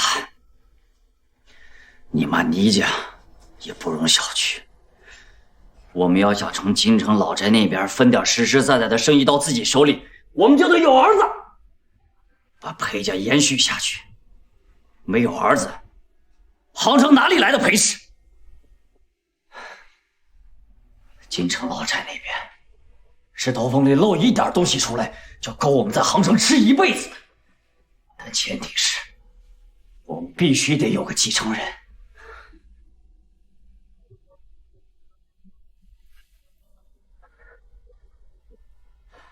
裴爷，我把你养在身边，锦衣玉食，送你出国留学，把你当亲儿子一样栽培。我这辈子都没想告诉你真相，现在整个裴氏都在你手里，你还有什么不满意的？满意？我太满意了。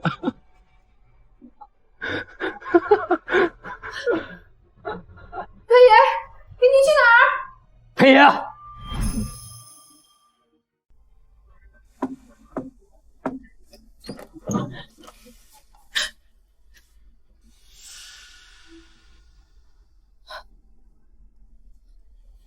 是霍家的人，我信。我会离开杭城，离开他。在我走之前，我会把股权签给他。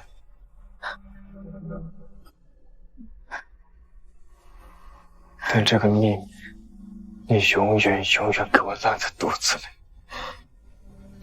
你要是敢和苏黎或者任何其他人吐露半个字，我会让你知道什么是真正的报应。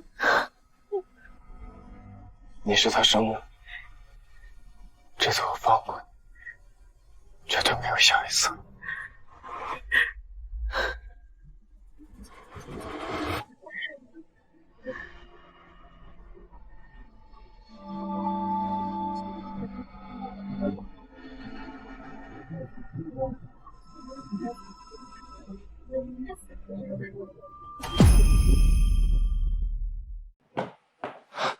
何磊，你怎么了？出什么事了？霍家当年是不是丢过一个孩子？是我姑姑家的孩子，20年前被偷了。我姑姑打击很大，这些年一直在国外疗养。你怎么知道？你姑姑丢的是不是男孩？是啊。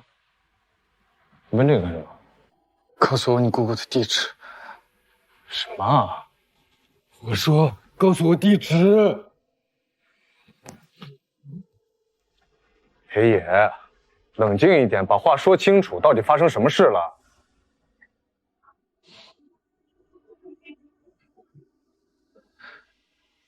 很有可能，我就是你姑姑被偷的孩子。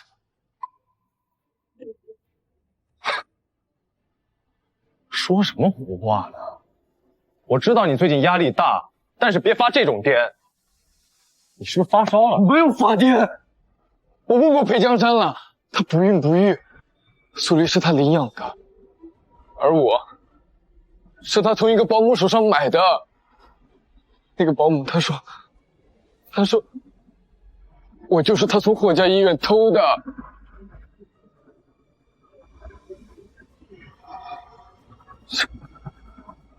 这不可能吧？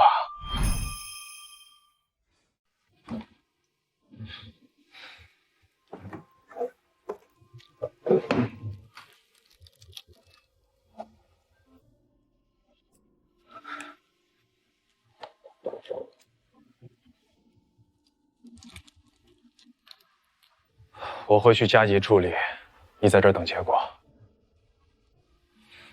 这件事情，苏黎知道了吗？别告诉他，别告诉他，等结果出了再说也不迟吗？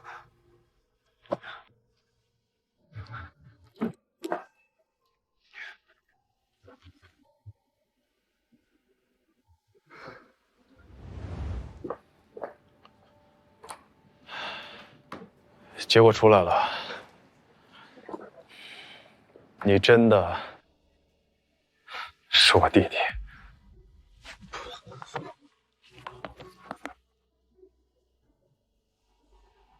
这，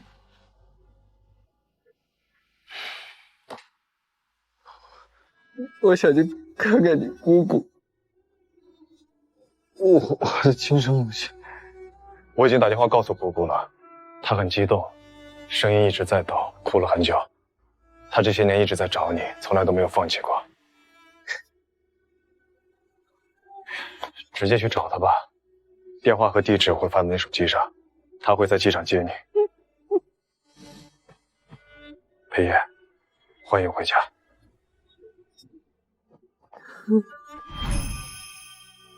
你好，你所拨打的。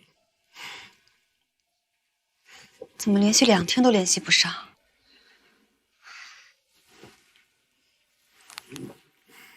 你好，你所拨打的电话已关机 ，sorry。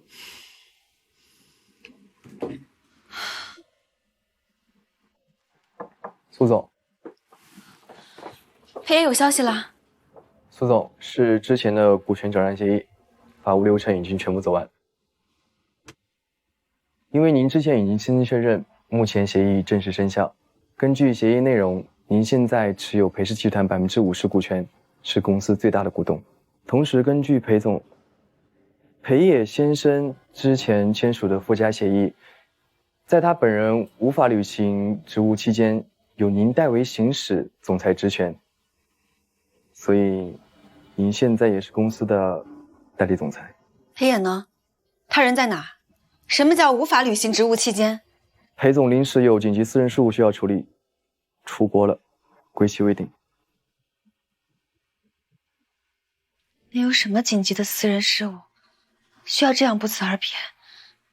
连手机都关机，公司也不要了。相关交接事宜和需要您紧急处理的文件我已经整理好，稍后我给您送过来，您先熟悉一下。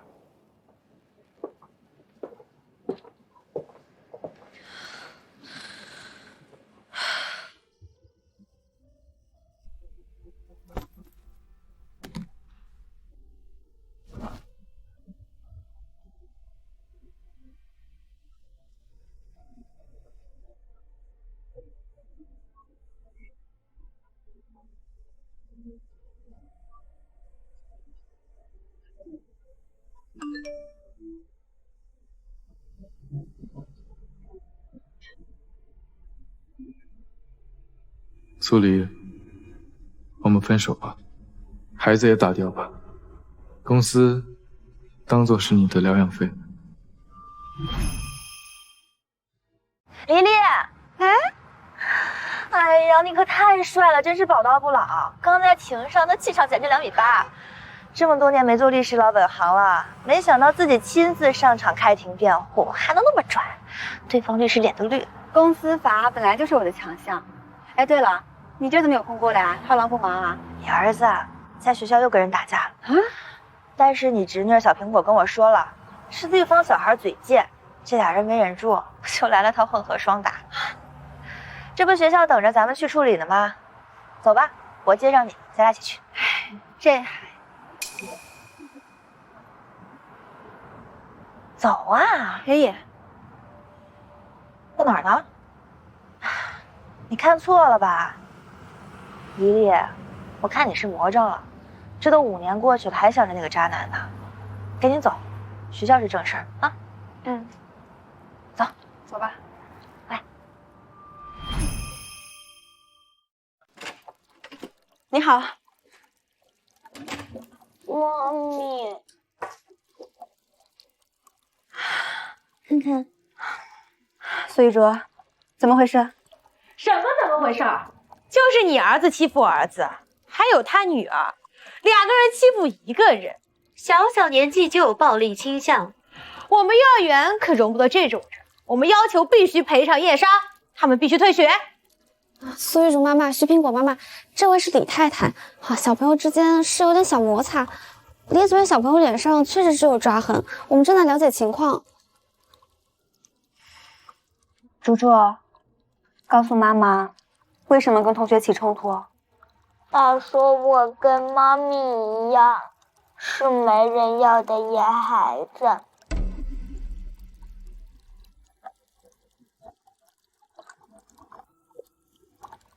小孩子是不会说出这种话的，你教的吧？是我教的怎么样？我难道说错了吗？整个航城谁不知道，你苏黎就是一个孤儿，被收养之后还当了白眼了。这个孩子估计连孩子的爹是谁都不知道吧？你一个未婚生子的女人，你敢打我，我跟你拼了！哎，你跟谁拼了你？啊？你还动手是吧？有本事就针对我，针对我儿子，你算什么东西？一个勾栏出来的货色，你还忘了说了是吧？当年跟霍令在一起的时候，就勾搭裴野，结果呢，被裴野玩腻了之后，就把你甩了，生下了这个野种。猪猪没事啊？怎么没事？现在看霍令起来了，又想重新勾搭霍令了？你也不看看，霍总是什么垃圾回收站吗？还有未婚妻。我让你针对我，还真针对我呀？还真听话呢。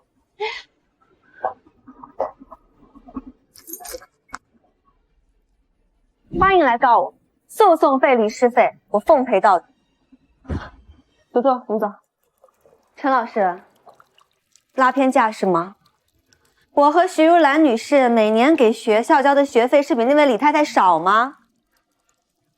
如果一个老师连最基础的公平公正都做不到，只会看人下菜碟，我建议你辞职算了，别误人子弟。苏女士，不是的，我自己看着办吧。妈咪，你别生气，我以后不跟同学打架了。妈咪没有生气，猪猪保护自己没有错。不过下一次可以直接告诉老师，或者告诉妈咪，好吗？嗯，好。乖。好，走吧。你怎么又来了？刘总，看，叔叔给你买了什么？今天幼儿园发生的事情，肯定跟你那些莺莺燕燕又脱不开干系。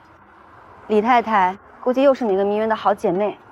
霍令，你没事老往我这儿跑干什么？姓我这的闲话还不够多啊？叔叔，哎，别听你妈妈瞎说。叔叔给你买了最新的乐高，还有机器人，哎呀，还有你最爱吃的巧克力蛋糕。和叔叔最好啦。上去。走。行吧，上来吧。走。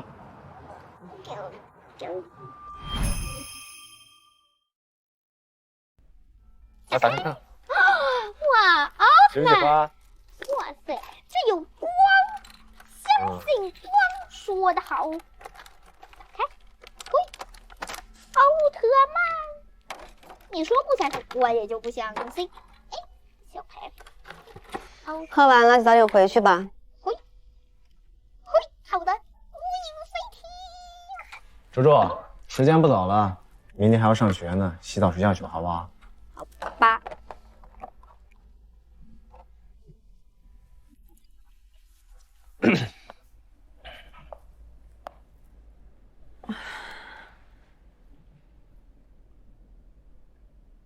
今天又输停了，还是陪吃蛋的。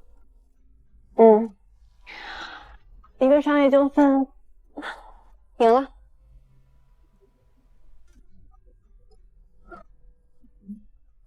现在的陪侍啊，在你的手里真是越发的丰富了。行业内都说苏总厉害，这公司都快改姓苏了。在其位，谋其政而已。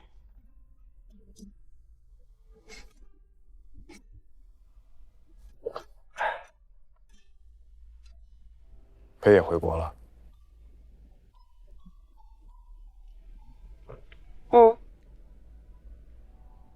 跟我没什么关系啊。真没关系？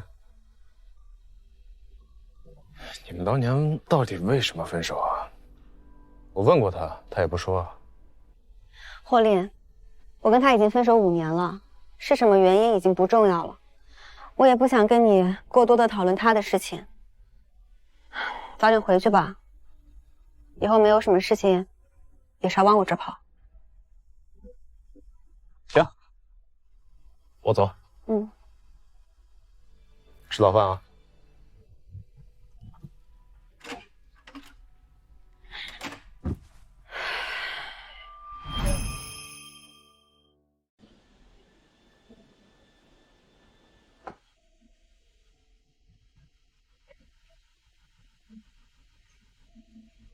你怎么在这儿啊？你是不是又去见他？你是不是有病啊？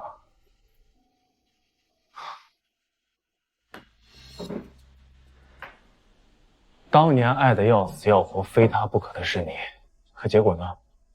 被霍家认回来，知道自己的身份之后，就跟被下了邪一样，留下一句分手就消失得无影无踪，连我都不告诉我。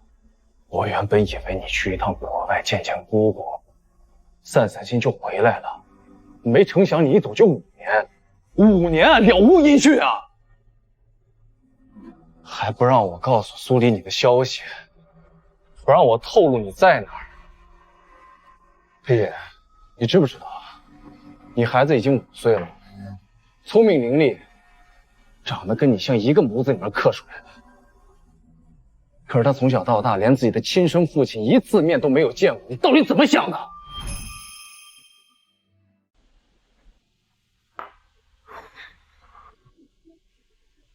不见他，让他觉得我是一个始乱终弃的渣男，这样所有的错就在我一个人身上，总比他知道真相以后怪自己、怪命运要强。如果他知道真相，痛苦的是我们所有人。现在这样，至少孩子健健康康的，他也挺好的。别放屁了，说人话。我这5年，我不管怎么想，我都想不明白，你这个猪脑子里面到底想的是什么？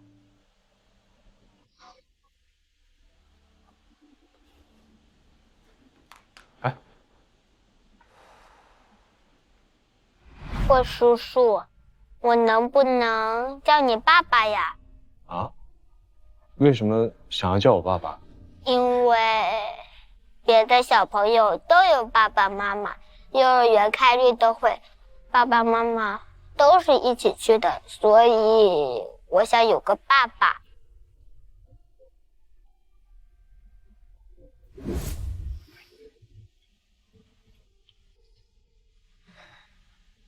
看见了，你到底有什么天大的苦衷啊？就算你当初他妈的非要跟苏黎分手，就算你有你的理由，那孩子是无辜的吧？你尽一下你父亲的责任，你会死，你心是铁做的。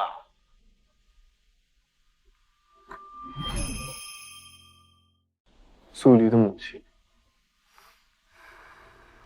王秀琴，年轻的时候跟你爸谈过恋爱。你什么意思啊？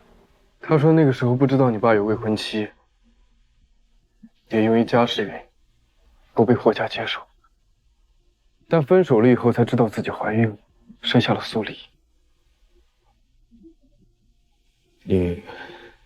你是说苏黎是霍家的女儿，是我的妹妹，所以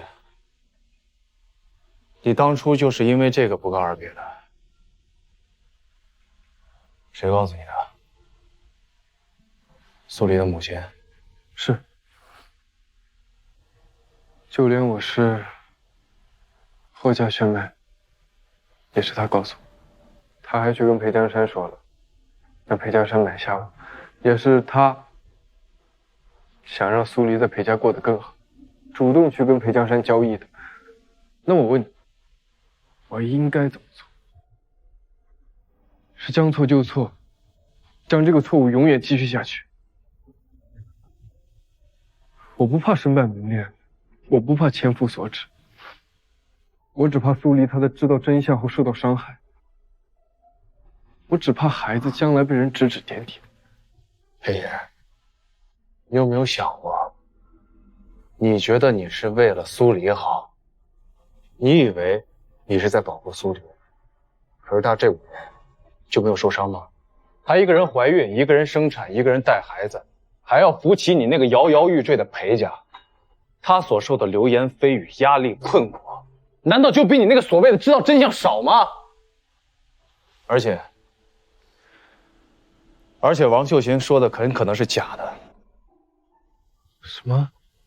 我说苏黎很可能就不是霍家的孩子。为什么？你怎么知道？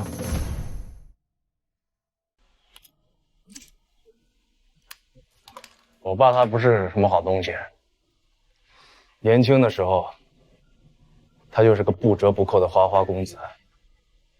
他跟我妈的婚约是早就定下来的，所以他们之间根本就没有什么爱情可言。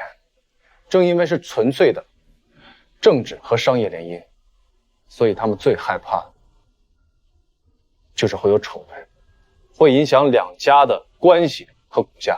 所以你觉得在这样的前提下，他们可能会留下一个所谓的私生子吗？你什么意思？我的意思是，我爸他很可能在外面玩女人，或许有，但绝对不可能会有私生子。当然，我不是说苏黎她就是野种。我是说，我爸他就算在外面有私生子，那也不可能安然的生下来。可是王秀琴她说，王秀琴说什么不重要，重要的是事实。苏黎她比我小1岁，我很确定我妈在怀孕的时候，我爸他就做了结扎手术，所以王秀琴说的很可能是假的，要不然就是她的记忆混乱，要不然就是我爸当年骗了她。可王秀琴那么肯定，她还说是因为身世，她说因为身世看不上她才。我家看不上她可能是真的，但我爸骗了她也可能是真的，但是我爸有私生子这个事情绝对不可能。其实很简单，我去找苏黎，拿他几根头发跟我做一个 DNA 检测，一目了然。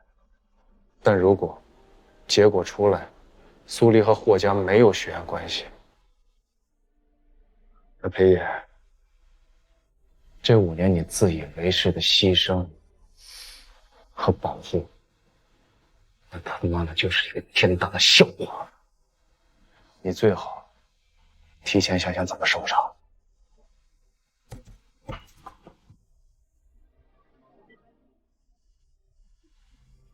怎么可能？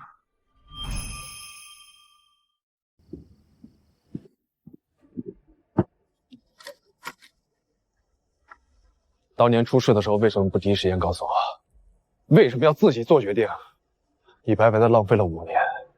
你知道这5年意味着什么吗？你自己好好看看，你看看你自己做的决定。你以为你这么做是为了所有人好，就你他妈的最伟大，一力承担。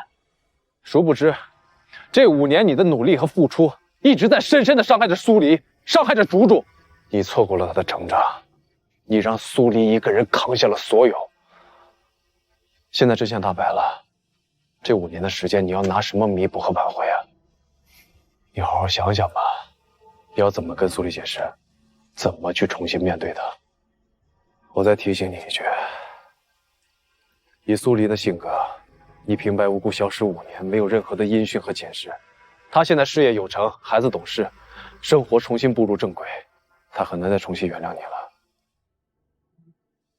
裴爷，你把最难走的路留给了你自己。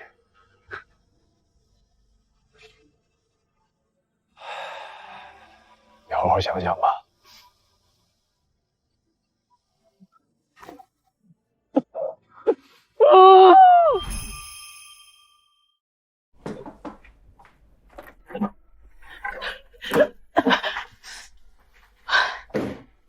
看清楚，这是什么？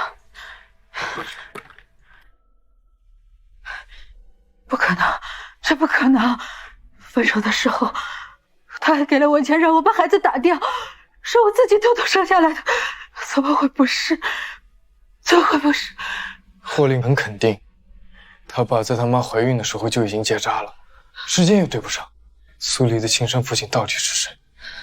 你好好想想，除了霍震霆还有谁？不是他，不是他，还有谁？不是他，那会是谁？难怪听说我怀孕，他就要分手，态度那么坚决，给钱给的那么痛快，这究竟怎么回事？我不管苏黎的亲生父亲是谁，这是你的糊涂账。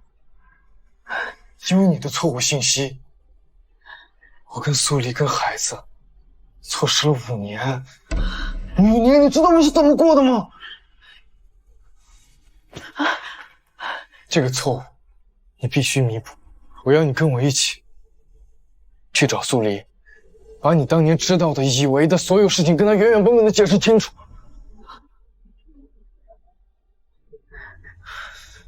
至于他听完以后会不会原谅我，那是我后半辈子需要去努力去弥补的事情。但他应该知道真相，我和竹竹也应该有一个重新开始的机会。好，好，我去跟琳琳解释，我去跟琳琳解释。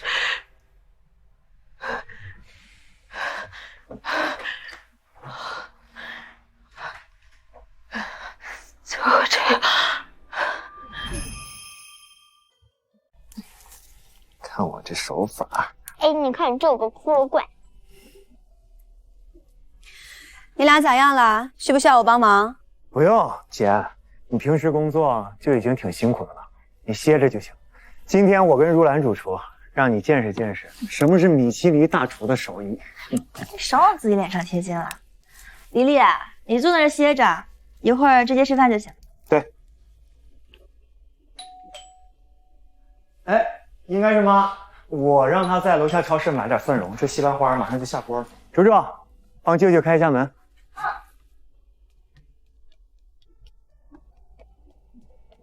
啊。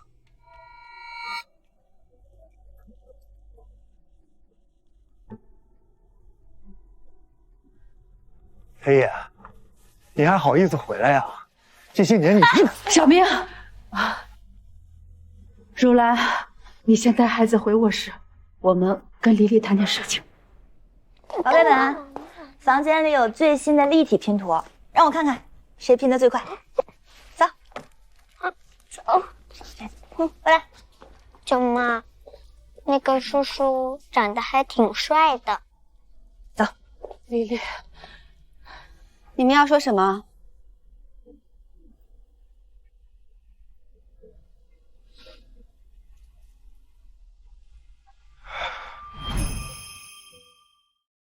就这些。不是，等等，这什么狗血剧情啊？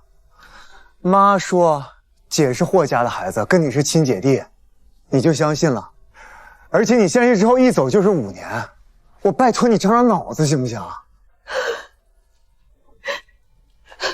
黎黎，都是妈的错，都是妈对不起你呀，黎黎，妈糊涂了一辈子，妈也害了你一辈子，到头来都是因为妈的糊涂，又害了你跟裴爷。妈该死，妈真的该死，妈该得死了算了，我这一头撞死，我给你赔死。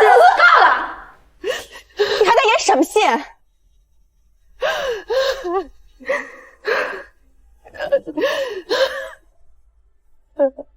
？5年了，裴爷，整整5年了，你说走就走，一句解释都没有，把我像个傻子一样扔在杭城。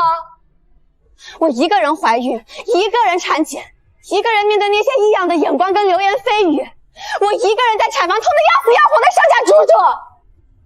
我一边带着嗷嗷待哺的孩子，一边还要收拾裴家这个烂摊子。我熬了无数个夜，应对了无数的明枪暗箭。你现在回来了，你带着妈过来跟我解释，说你当年是因为为我好，要保护我，才不得已离开。裴爷，你自以为是的对我好，根本就不是我想要的好。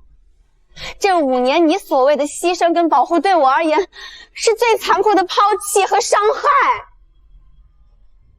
你让我在无数个黑夜里怀疑自己，质疑自己。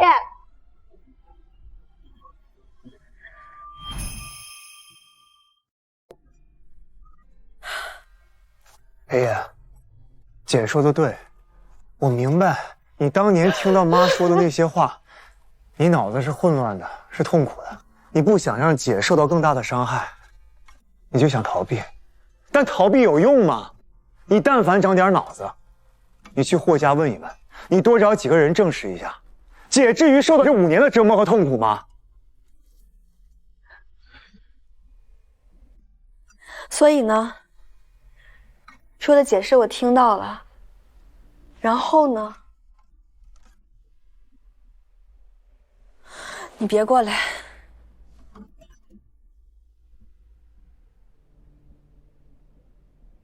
苏黎，对不起，真的对不起。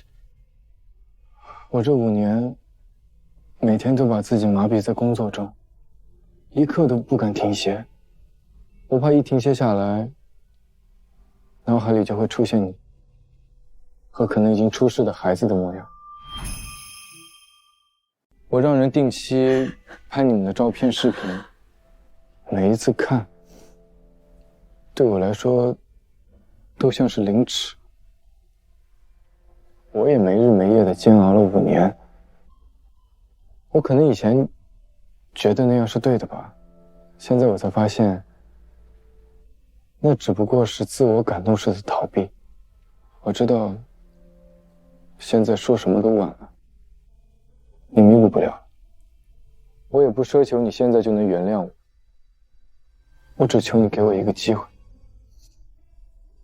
给我一个重新认识竹竹，重新弥补我这5年缺席父亲责任的机会。给我一个用后半辈子去忏悔、去弥补、去好好对你们的机会。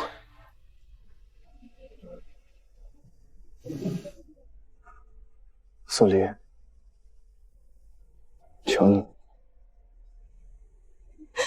琳琳，你们都走吧，我想一个人静一静。别说了。哎，姐。琳琳。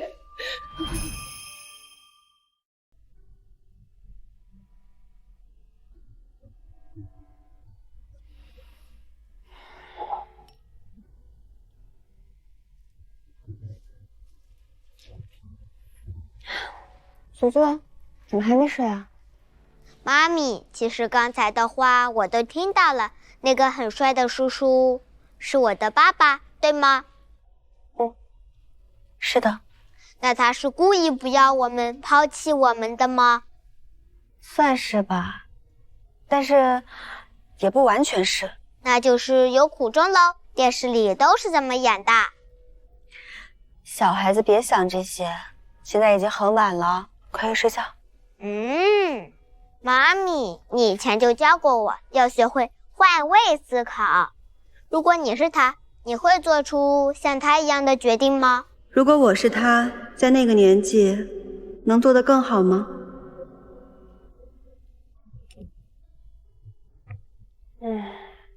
好像也不可以。那他就是做错了。但是妈咪，他是做了完全不能被原谅的坏事吗？就像大灰狼吃掉小羊那样？也不是那种坏事儿，可能站在他的角度，他觉得那样做是在为我们好，但是妈咪并不觉得他那样做就是对的。那他就肯定是做错了。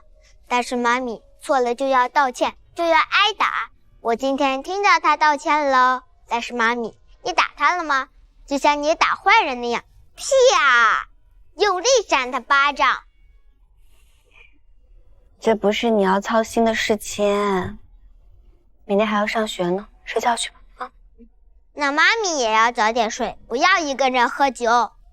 知道啦，去吧。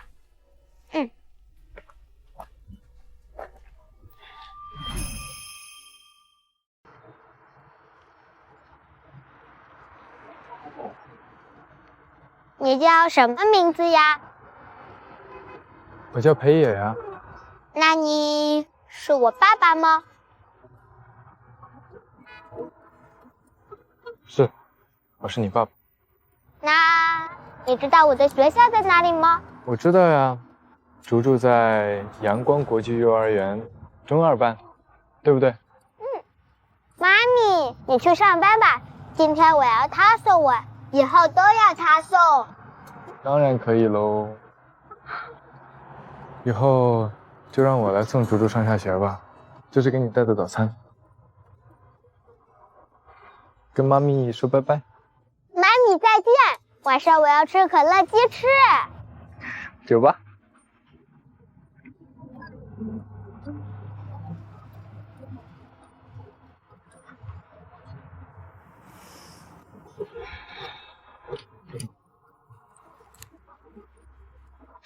今天竹竹不用我接上下学，班也不想上了。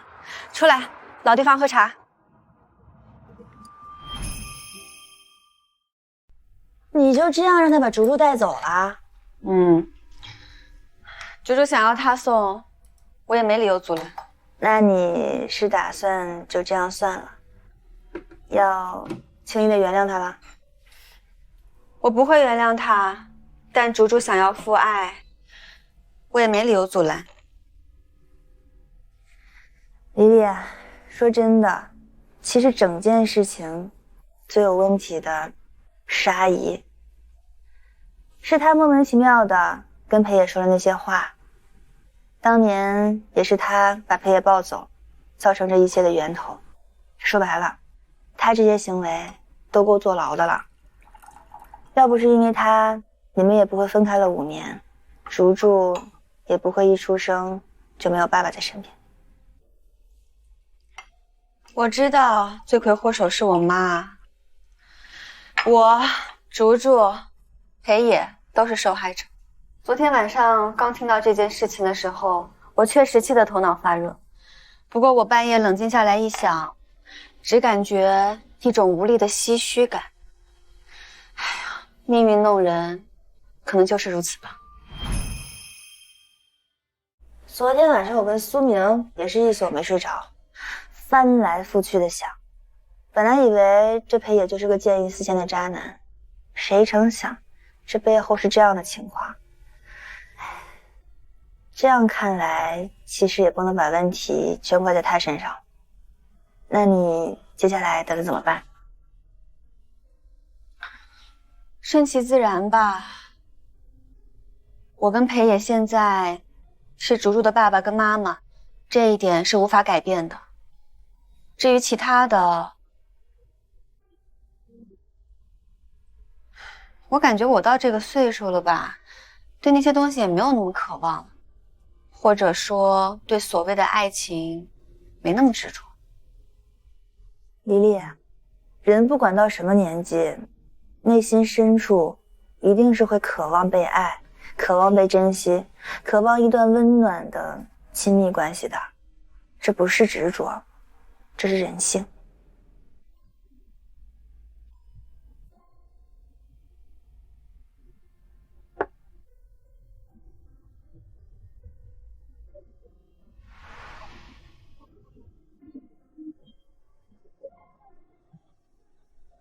我以为你不会再单独见我。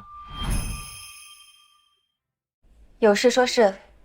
这5年我在国外重新读了一个艺术管理的研究生，我一直在尝试举办策展，还举办了一些小型的艺术展。最近我的一个数字艺术品卖出了不错的价格。这些年我远程看着你把裴氏带领得越来越好，我很佩服。你特意找我过来，就是为了说这些？不是的，我是想告诉你，无论以后我们是什么关系，都改变不了我是竹竹父亲这件事情。我想未来的每一天每一刻，我都可以陪着他，弥补一下我这5年缺失的父爱。这本来就是你应该做的，谈不上什么弥补。我明白，我只是希望你别太用力的推开我，给我一点点，哪怕就一点点，重新靠近你的机会。这5年来的每一天，我都在想，每次眼睛一闭上，脑子里都是你和竹竹的画面。我每一次想到你们的近况，然后看到你们的照片和视频，我才感觉自己活了过来。能理解，理智上我能理解你当时的选择跟痛苦，但心理上做不到立刻接受跟释怀。你以后先做好竹竹的父亲吧。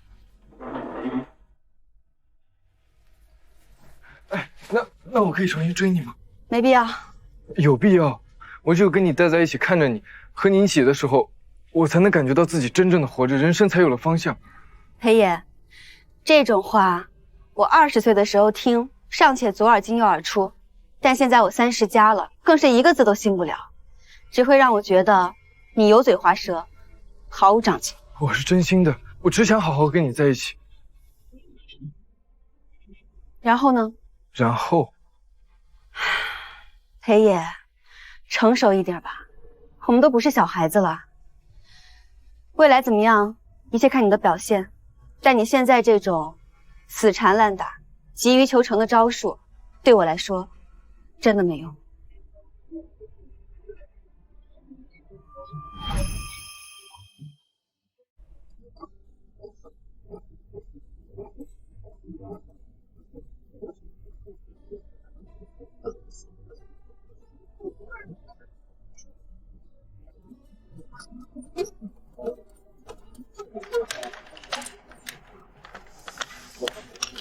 就在这儿。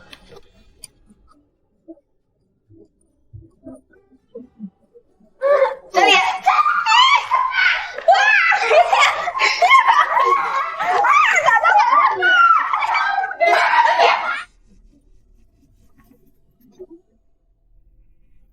竹竹，走了，去上学。哦。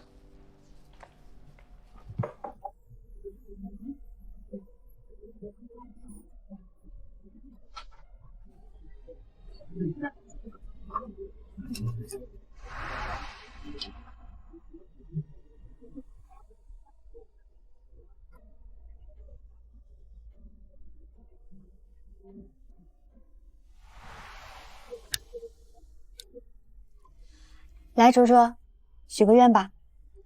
我希望爸爸妈妈永远在一起，我希望一家三口每天都在一起。我没意见啊。哦，如果妈咪有意见的话，我已经在楼下买好了一套房子，以后我们每天还是能天天见面，我还是可以送你上学，陪你玩呀。妈咪，求你了嘛！你看他这么可怜，都已经在楼下买好房子，你就让他住上来嘛。吃蛋糕去吧。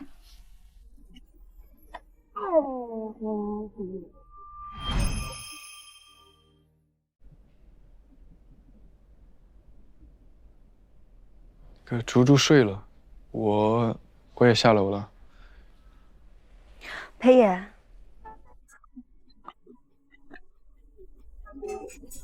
，5年了，你确定还爱我？我爱你，这个问题从来没有变过。这5年的每一天、每一分、每一秒，我都在确认这个事情。我爱你，不是因为你是孩子的母亲，又或者出于什么责任或者愧疚。我爱的是那个年少就烙印在我心上，从未有一刻真正走远的人。